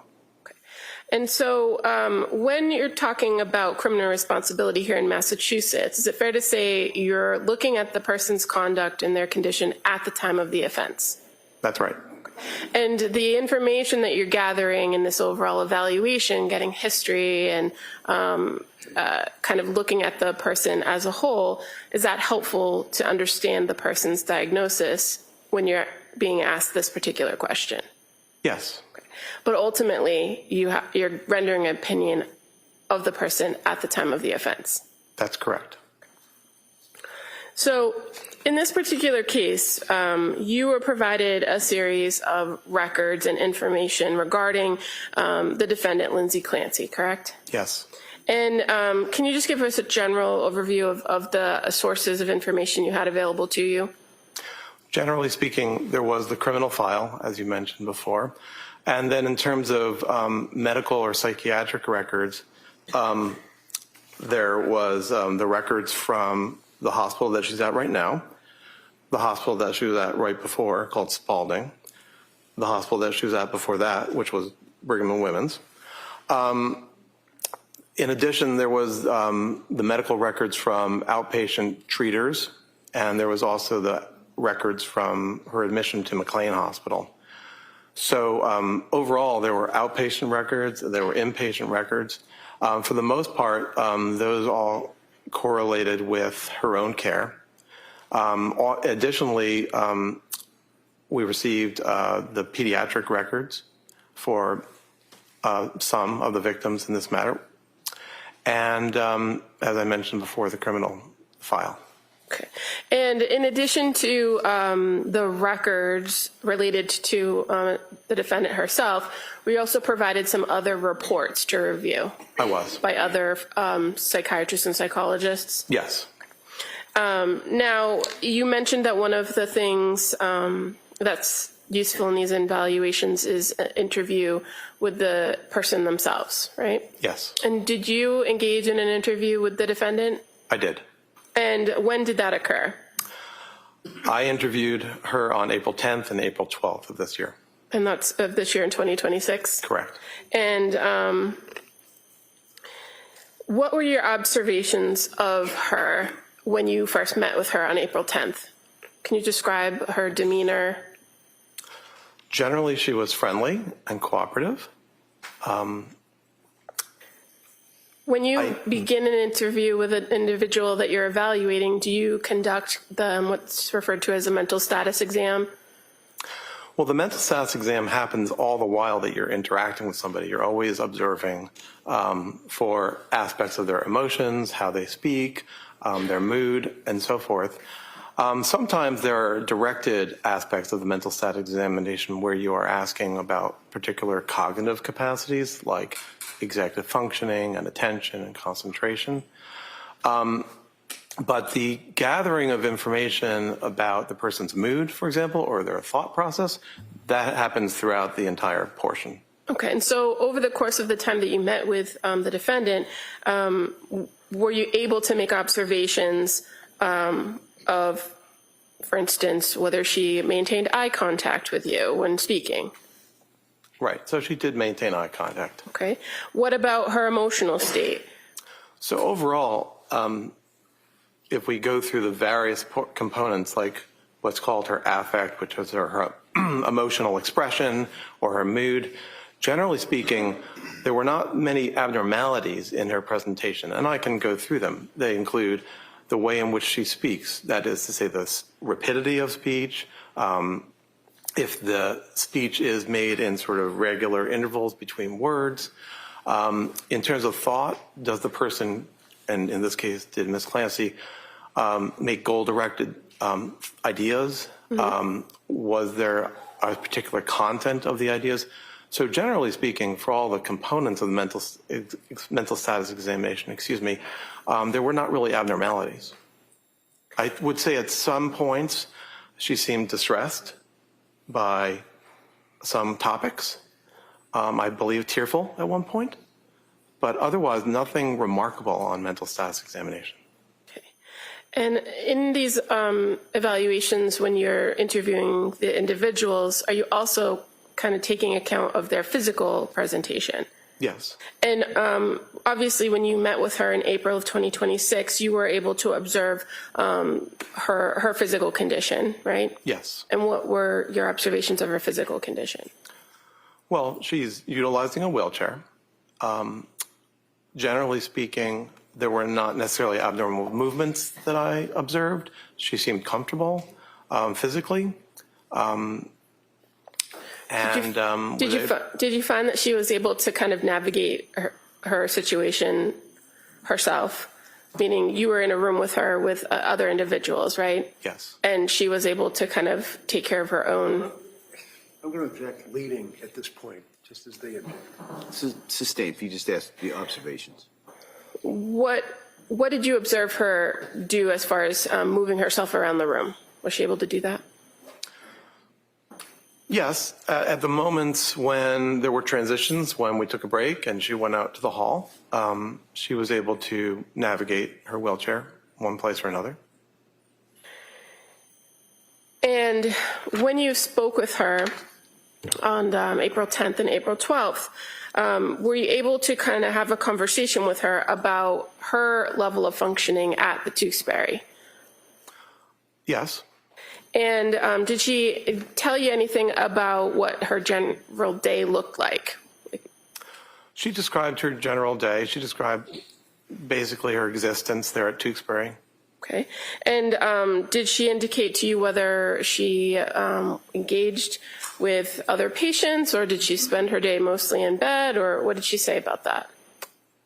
Mostly she described she stays in bed or on her own. I don't think she described interacting with patients very much. There were a couple of ways in which she did interact with staff, at least. There was a therapist that she described working with. She did describe having had a physical therapist at a certain point. I'm not sure if I remember if she still was getting physical therapy. She stated she wasn't very interested in the physical therapy that she was getting there. She wasn't interested in the food there. She described having visitors at a not infrequent basis, and that sometimes she was able to eat food or drinks that were brought in by them. And who were her visitors, if you recall? Family members mostly, as well as I believe both, and I'm not sure if they were specifically from the Brigham or Mass General, but or any place in particular, but I believe religious figures, chaplain or priest from some organizations. And her having told you that she kind of has visitors, were you able to corroborate that in reviewing records that she had visitors? Yes. And were you able to corroborate, or were you able to identify in the records that she did interact with staff and patients at the hospital, according to the records? To some degree, yes. And you said that she had indicated to you that the food wasn't appealing at the hospital. And did you have the chance to observe her consuming her own snacks or beverages? Beverages, yes. Now, did she indicate to you her level of attention to hygiene and grooming while at Tewksbury? She did. She described that she wasn't very interested in her own hygiene or grooming. And were you able to later in the conversation speak with her about her ability to take care of her own daily activities like grooming? for instance, showering? Was she able to do that on her own? Showering is embarrassing. It requires staff to help her. And that's one way in which she would rather not. It may also be that she described a lack of interest, so it's both components. When you observed her, did she appear to be disheveled or not properly groomed in your meetings on April 10th and 12th? No, she appeared groomed sufficiently, and I believe her hair was combed and she was wearing neat clothing. Now, did she describe to you her thoughts or feelings about her current situation? Yes. And what did she say about that? Well, she described feeling depressed, which she termed situational depression. She described feeling, I'm not sure the exact term she used, but feeling miserable, not wanting to be alive. And Finish, please. If he's finished, that's fine, but don't cut him off. All right, yeah, that's all right. I'm sorry, doctor, were you done? Yes. Thank you. So when you were meeting with her, do you recall her indicating that she reported being devastated, Yes. that she was devastated and grieving by her current situation? Yes. When you met with her at the Tewksbury Hospital, did you go over with her what her current treatment regimen is, what current medication she was on? I did. Was she able to tell you what medication she was taking? Yes. And were you able to confirm that with the records, that that was an accurate report? Yes. So what medications, when you met with her in April 2026, was she currently on? Well, in terms of psychiatric medications, the main medication of note is olanzapine. I believe that there were several medications being used for her physical needs. One that helps with her bladder, one that helps with movement of the GI system. Well, let's just kind of focus on the psychiatric medications, right? Because that's of your interest here. You mentioned olanzapine. What's the common or the brand name for that? It's called Zyprexa. And what is it used to treat?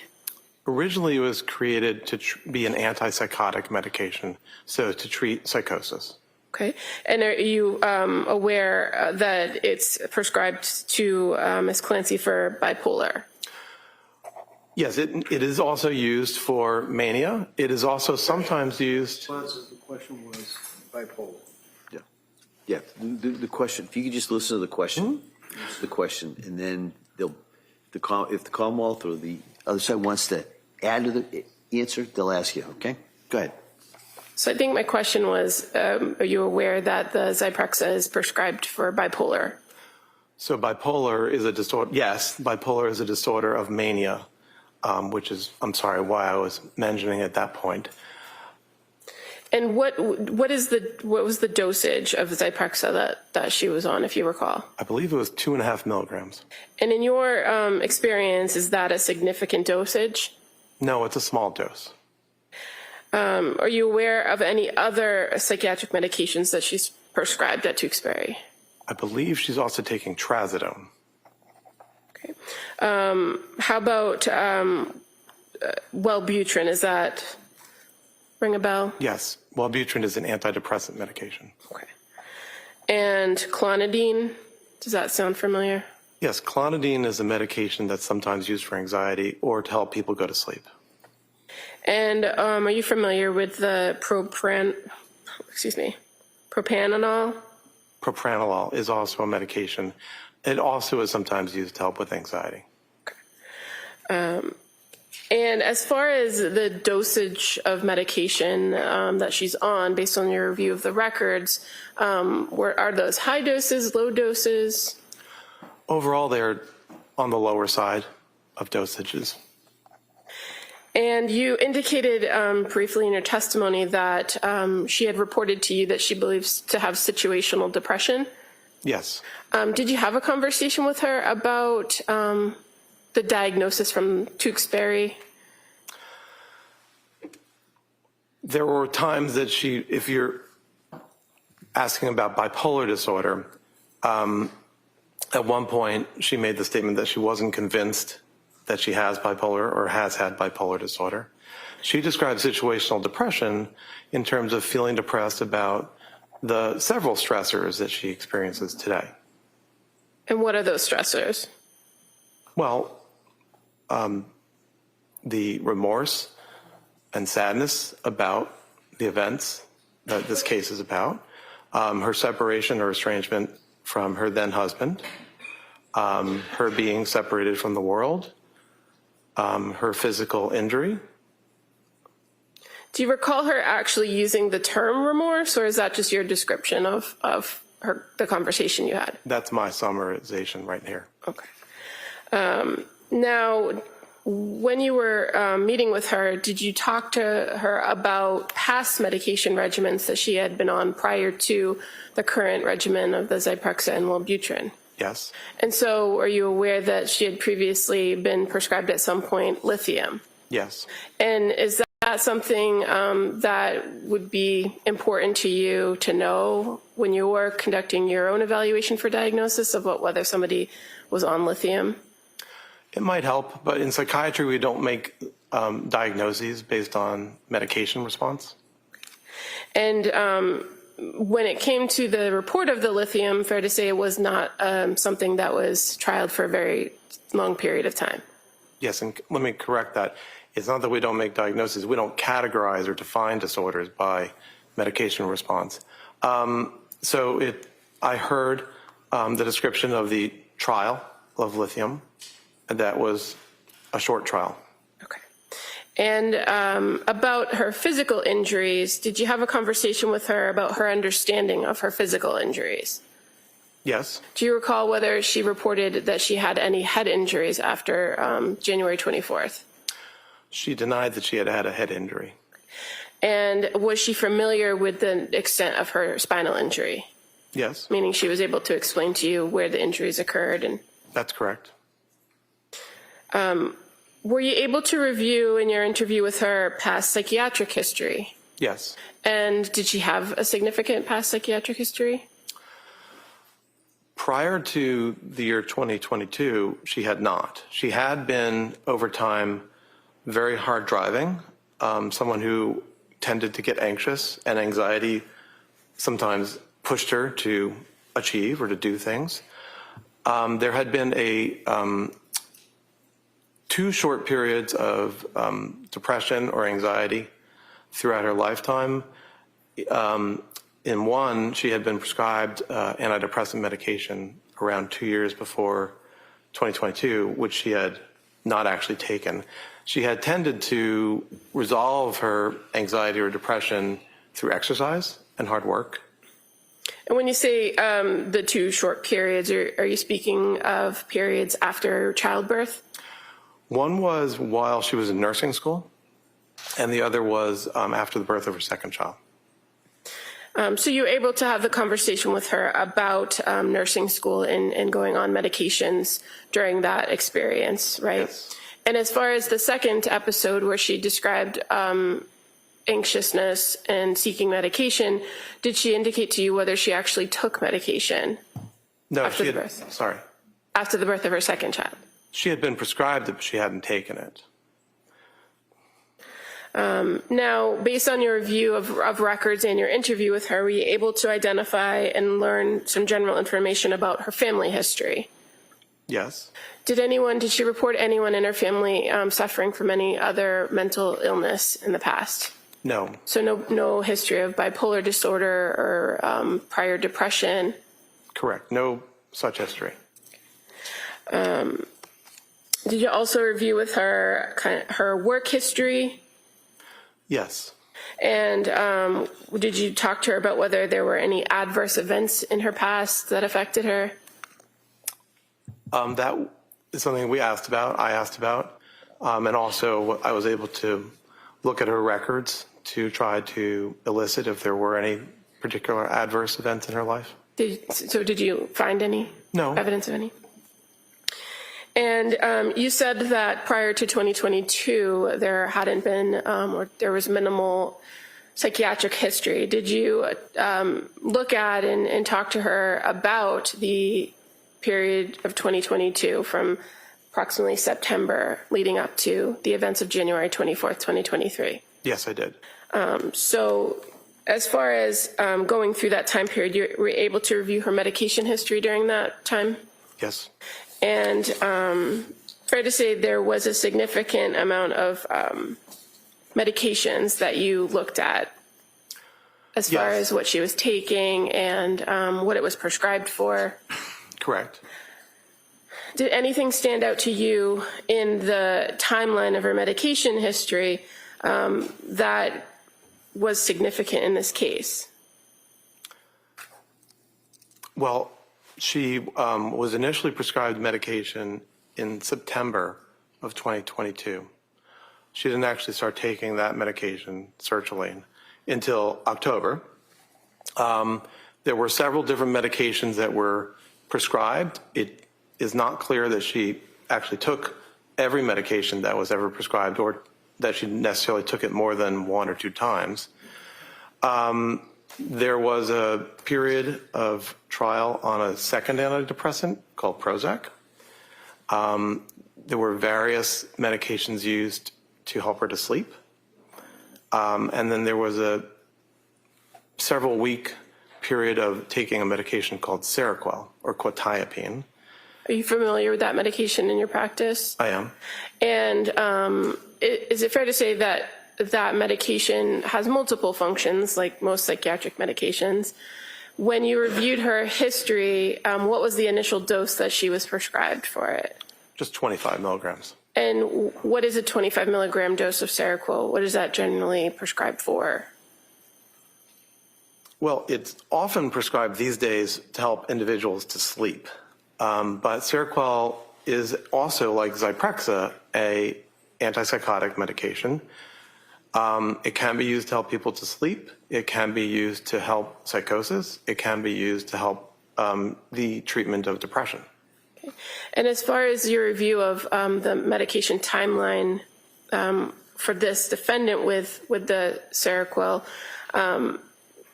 would the amount of time that she took the Seroquel have had any lasting effects biologically on her brain or her body?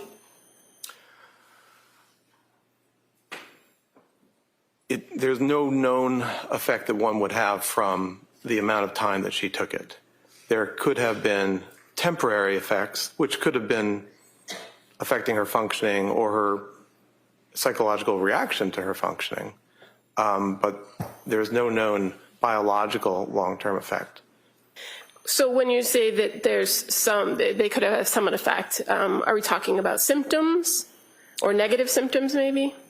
So Seroquel might affect a person's ability to think straight. We talked earlier about cognition, the ability to pay attention, to concentrate, to have memory.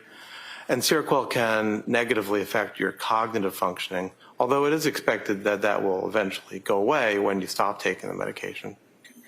And is Seroquel a type of medication that lingers in a person's system? Not substantially. There are some medications that do linger, like diazepam or Valium, which is another medication that she was later prescribed. All medications are, on a relative basis. So diazepam will stay in your body much longer than, say, lorazepam, a different benzodiazepine. Okay, but as far as the Seroquel goes, once a person stops taking it, is it fair to say that the symptoms or any negative symptoms that they have would eventually resolve themselves? Yes. And you're aware of the medications, the last reported medications that the defendant was on right before the events of January 24th? I am. And what were those?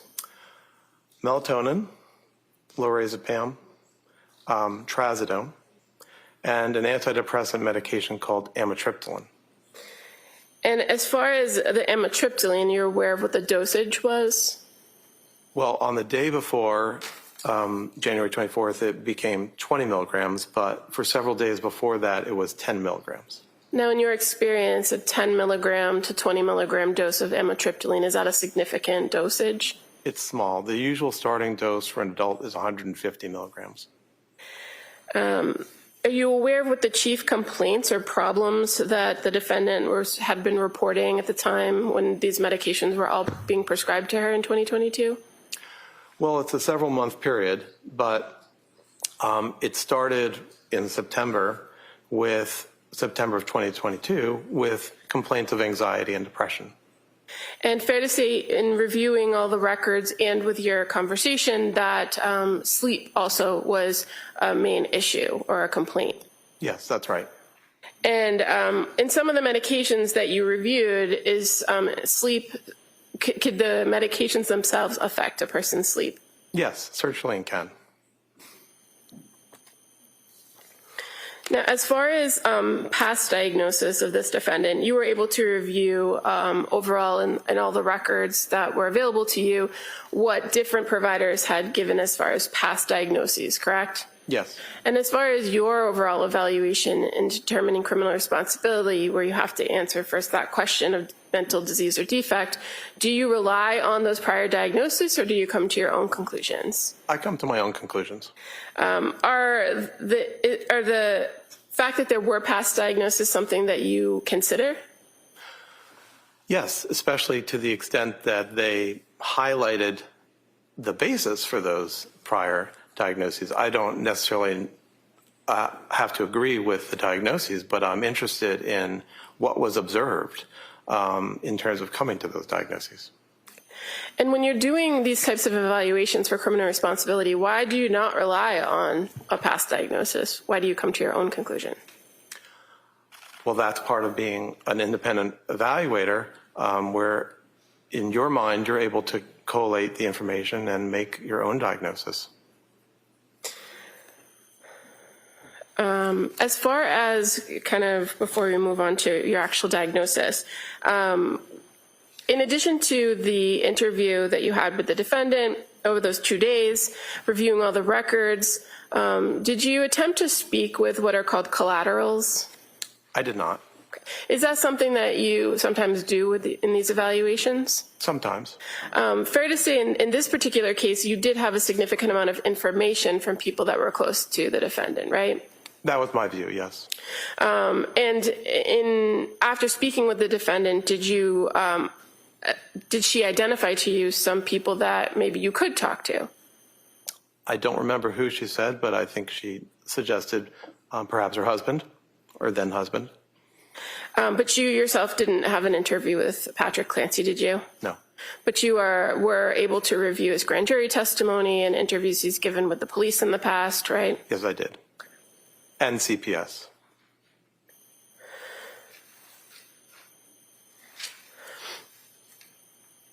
And as far as speaking with the defendant's parents or her sister, are you aware that attempts were made or requests were made to speak with them, but they didn't respond? I wasn't aware of that.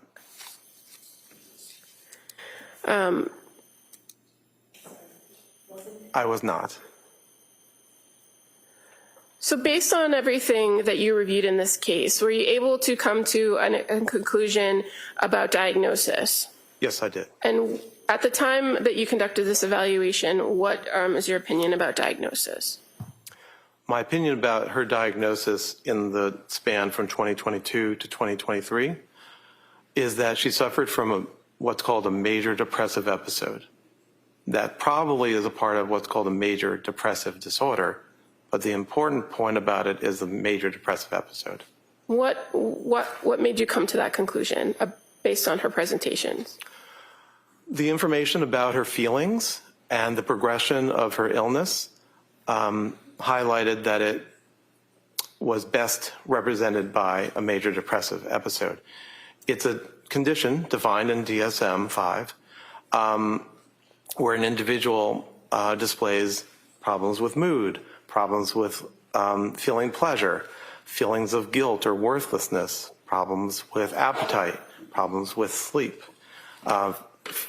preoccupation with death or suicide, poor concentration, poor energy, perhaps also what's called psychomotor agitation or retardation. So one doesn't necessarily need to show all of those, but as it is in the DSM criteria sets, one needs to have a certain threshold, and her history and her description of her experience, in my view, matched a major depressive episode. Okay. And you indicated that it was kind of a progressive thing from the fall into January of 2023, right? Yes.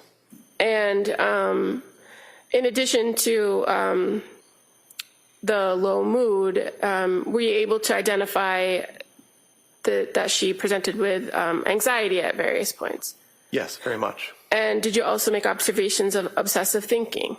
Yes, obsessive thinking is a kind of anxiety where you repeatedly think about a topic, maybe that you're asking, what if, what if, what if?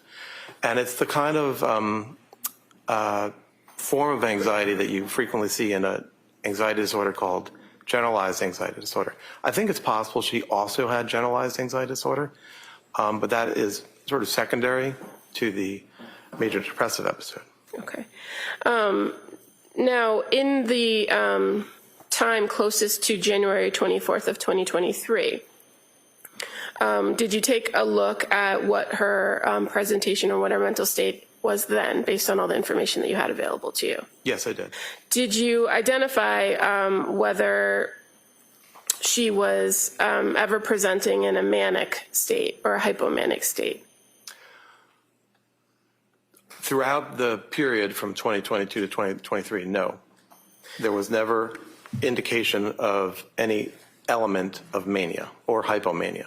So just to kind of make it kind of clear to the jury here, when you talk about major depressive disorder, that's a identified disorder in the DSM, right? Yes. And when we use terminology like mania, right, what is mania? So mania is a mood state, just like major depressive episode is a mood state. And these are the sort of building blocks of the mood disorders, bipolar disorders and major depressive disorder. So just like major depressive episode, mania is defined in the DSM, where with a certain time threshold, in this case for mania, 7 days, where you consistently have at least 4 of the following symptoms, you would be called being in a manic state. So that includes distractibility, a type of thinking called flight of ideas, grandiosity, excessive goal-directed behavior, pressured speech or some abnormality of speech, a reduced degree of need for sleep, and also the 7th would be an engagement in activities that have a high potential that are pleasurable but have a high potential for painful consequences. So mania requires 7 days of that, most of the day, every day, and you need 4 over 7 days. Hypomania is a lesser type of mania, and you need only 3 over a 4-day period. In both cases, as it is for a major depressive episode, you also need to demonstrate that the person is impaired in a clinically significant way. That is to say, they have clinically significant impairment or distress. So these are the building blocks for the mood conditions that we're talking about. And so when you say you looked at the defendant's condition from September through January, September 2022 through January 2023, did you observe or did you find any evidence of mania or hypomania in what was reported was her conduct or her presentation? I could not find any example of behavior or thinking that corresponded with those elements of mania or hypomania. Now, what about in the days immediately after the incident, were there, you said you reviewed records from Brigham and Women's Hospital, correct? Correct. Did you identify or could you find any evidence of mania or hypomania during that time period? No. And in fact, there are actually some instances that would tell you that she was in those states, correct? Like her behavior? Yes, sustained. During the time period of immediately after the incident, what did you observe or did you observe in the records some activity at Brigham and Women's Hospital that would show that she had linear thinking and goal direction? Well, after she was removed from the medication called dexmedetomidine, which was sedating her and having her sleep intentionally, after that point, she awakened, the records indicate, and was able to think coherently with goal-directed thoughts. One example, and so the various mental status examinations done by the doctors at the Brigham generally showed normal mental status. One particular portion of the record reviews their review of whether or not she had the ability to make a decision. In that case, a change to her healthcare proxy. And so the physicians there were able to examine her closely in order to understand that she did have decision-making capacity. And that's an example of something you reviewed in the record that was close in time to the incident itself, correct? Yes. And you also were able to review records from Jennifer Tufts from an appointment with the defendant the day before the incident occurred, correct? I did. And again, in those records, did you find anything that would have been suggestive of mania or hypomania? Not of mania or hypomania, no. What about psychosis? Did you observe any of that? I did not throughout the period in question. So tell us what psychosis means.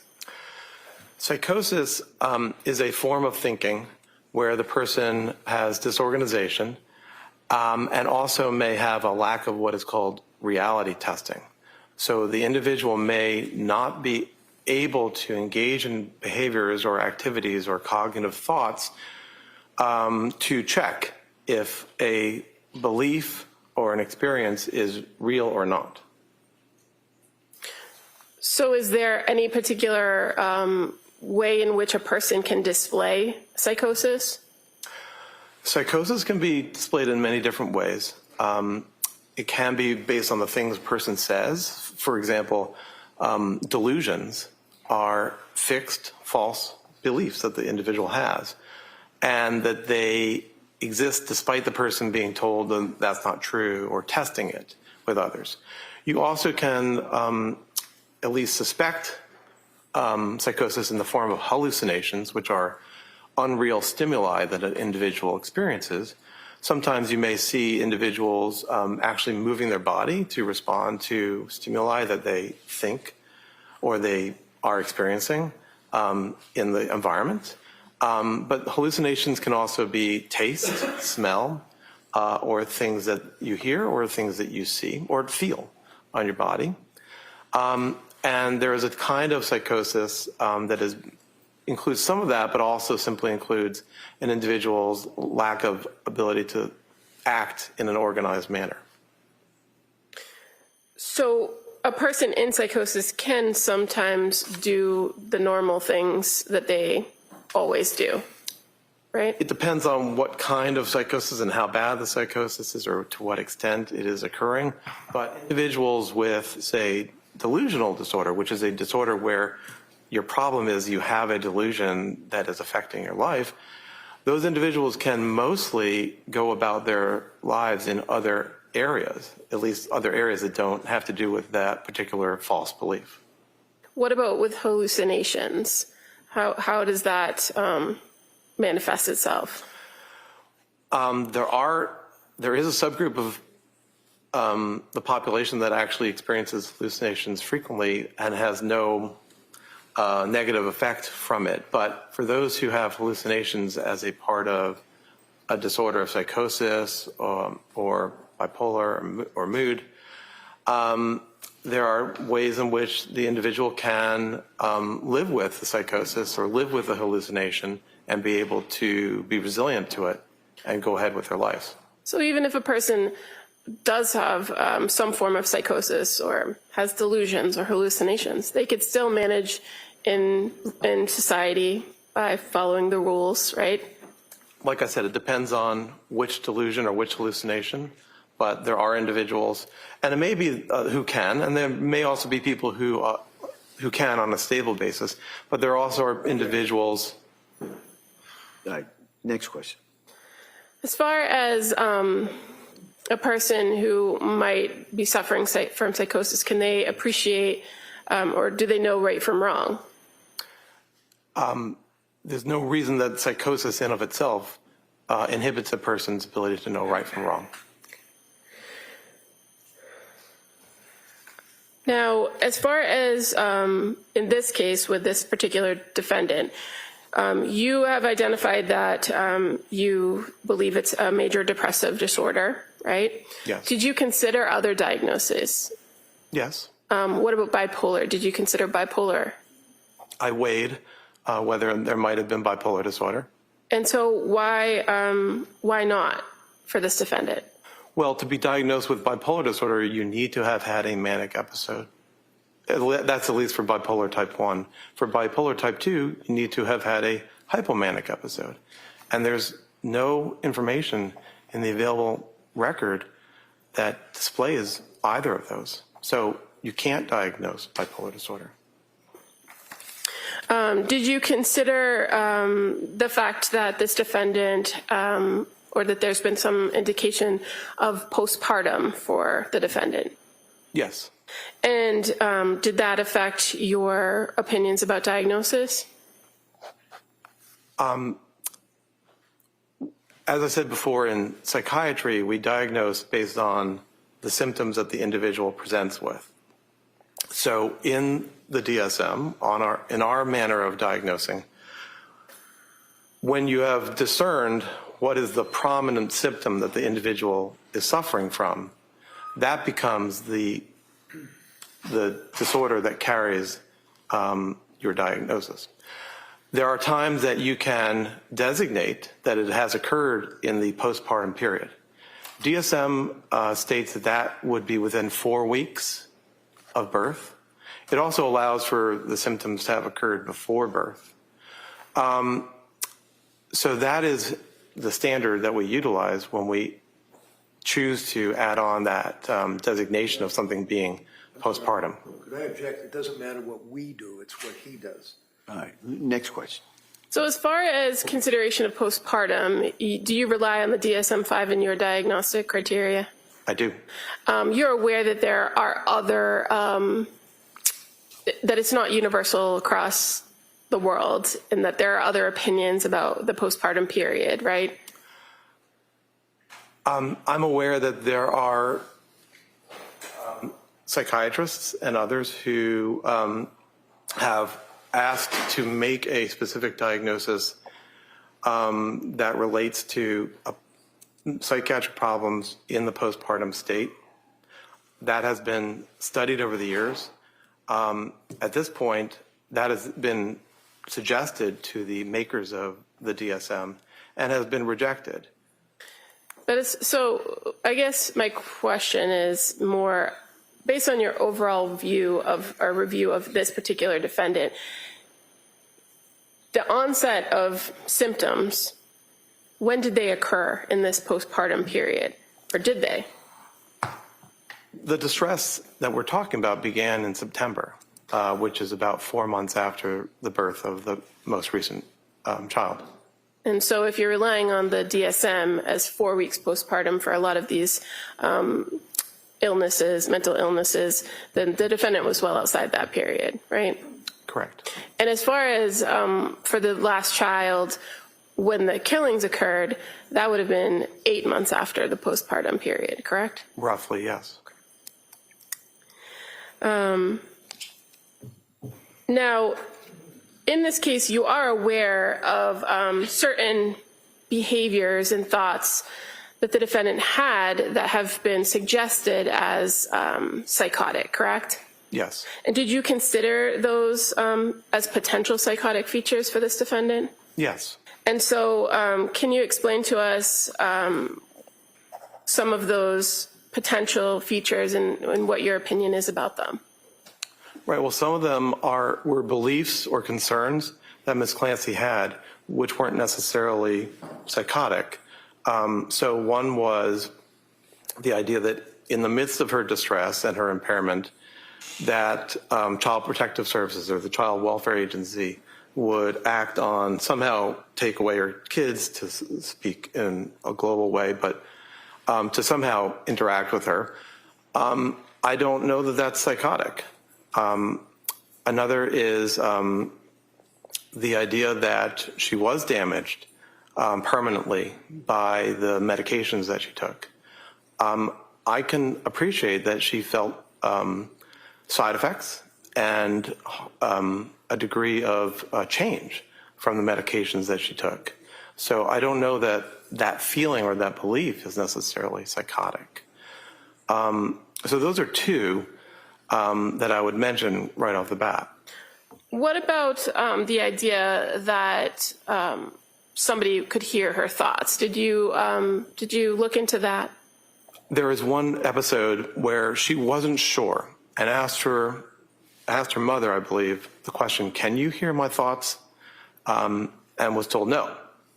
And so while there is a form of psychosis called thought broadcasting, that wasn't her belief. That wasn't her belief that she was engaging in thought broadcasting where she was putting her thoughts out into the world.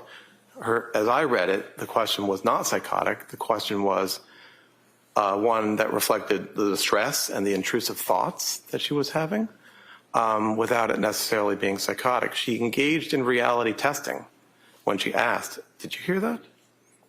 And you had the conversation with her about thought broadcasting in your interview, correct? Yes. And you were able to ask some follow-up questions of her directly to identify whether she was or wasn't doing that. Yes. And based on your conversation with her and what you learned in that interview, did you believe that she was engaged in thought broadcasting? No, I do not.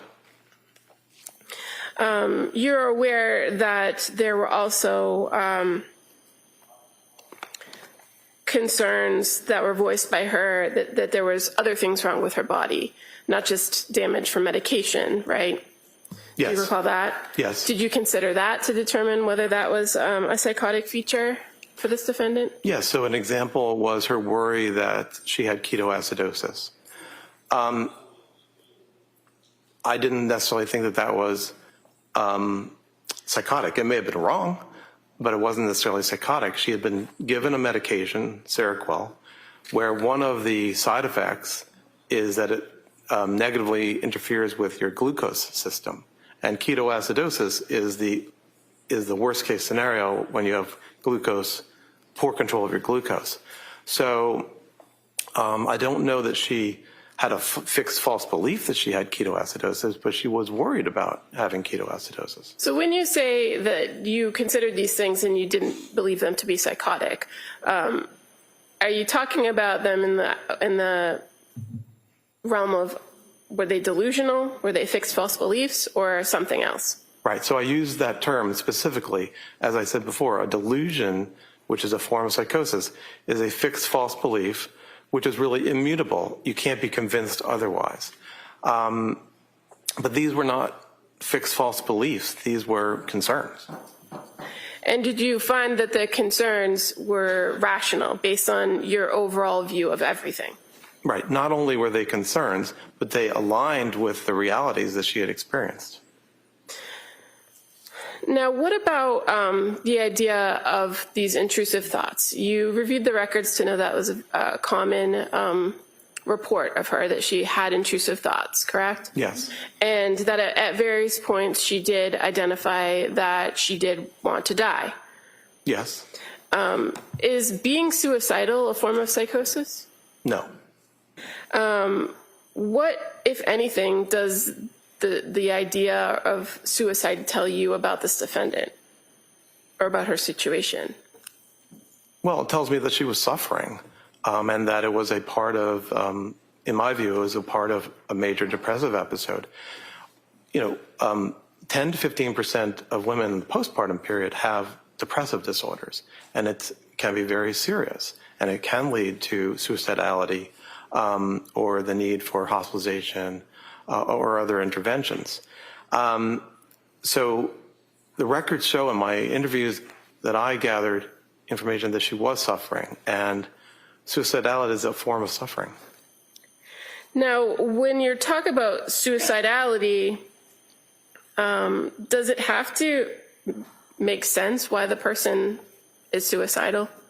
No, suicidality occurs, but it doesn't always make sense. Sometimes there might be places where one might say, well, why was that person suicidal? They had only good things in life, speaking hypothetically. But especially when an individual has depression, it just occurs. Now, when you're talking about people that have suicidal ideation, are there certain things known as protective factors? Yes. And did you identify in your review of this case in the records whether the defendant presented with any protective factors when it comes to suicidality?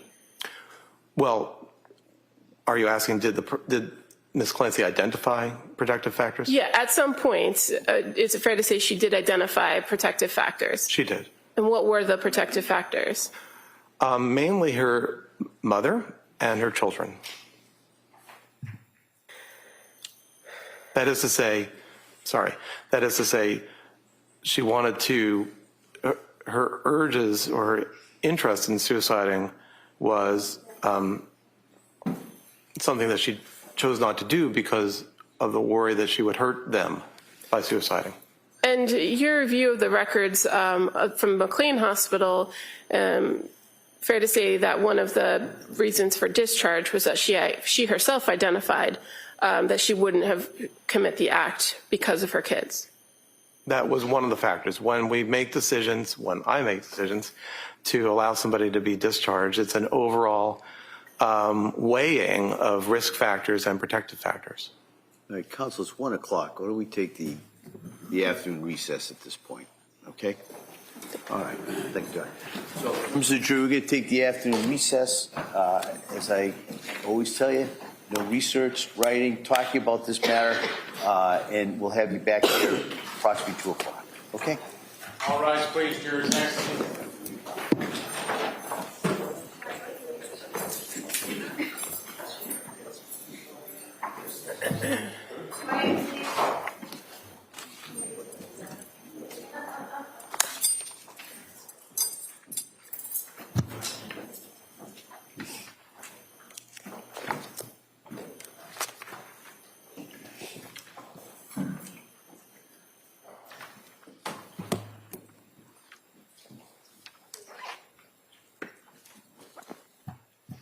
There's next of the quorum. All right. Counsel, any need to discuss anything before the break? No, thank you. No. All right, so we'll be in recess till approximately 2 o'clock.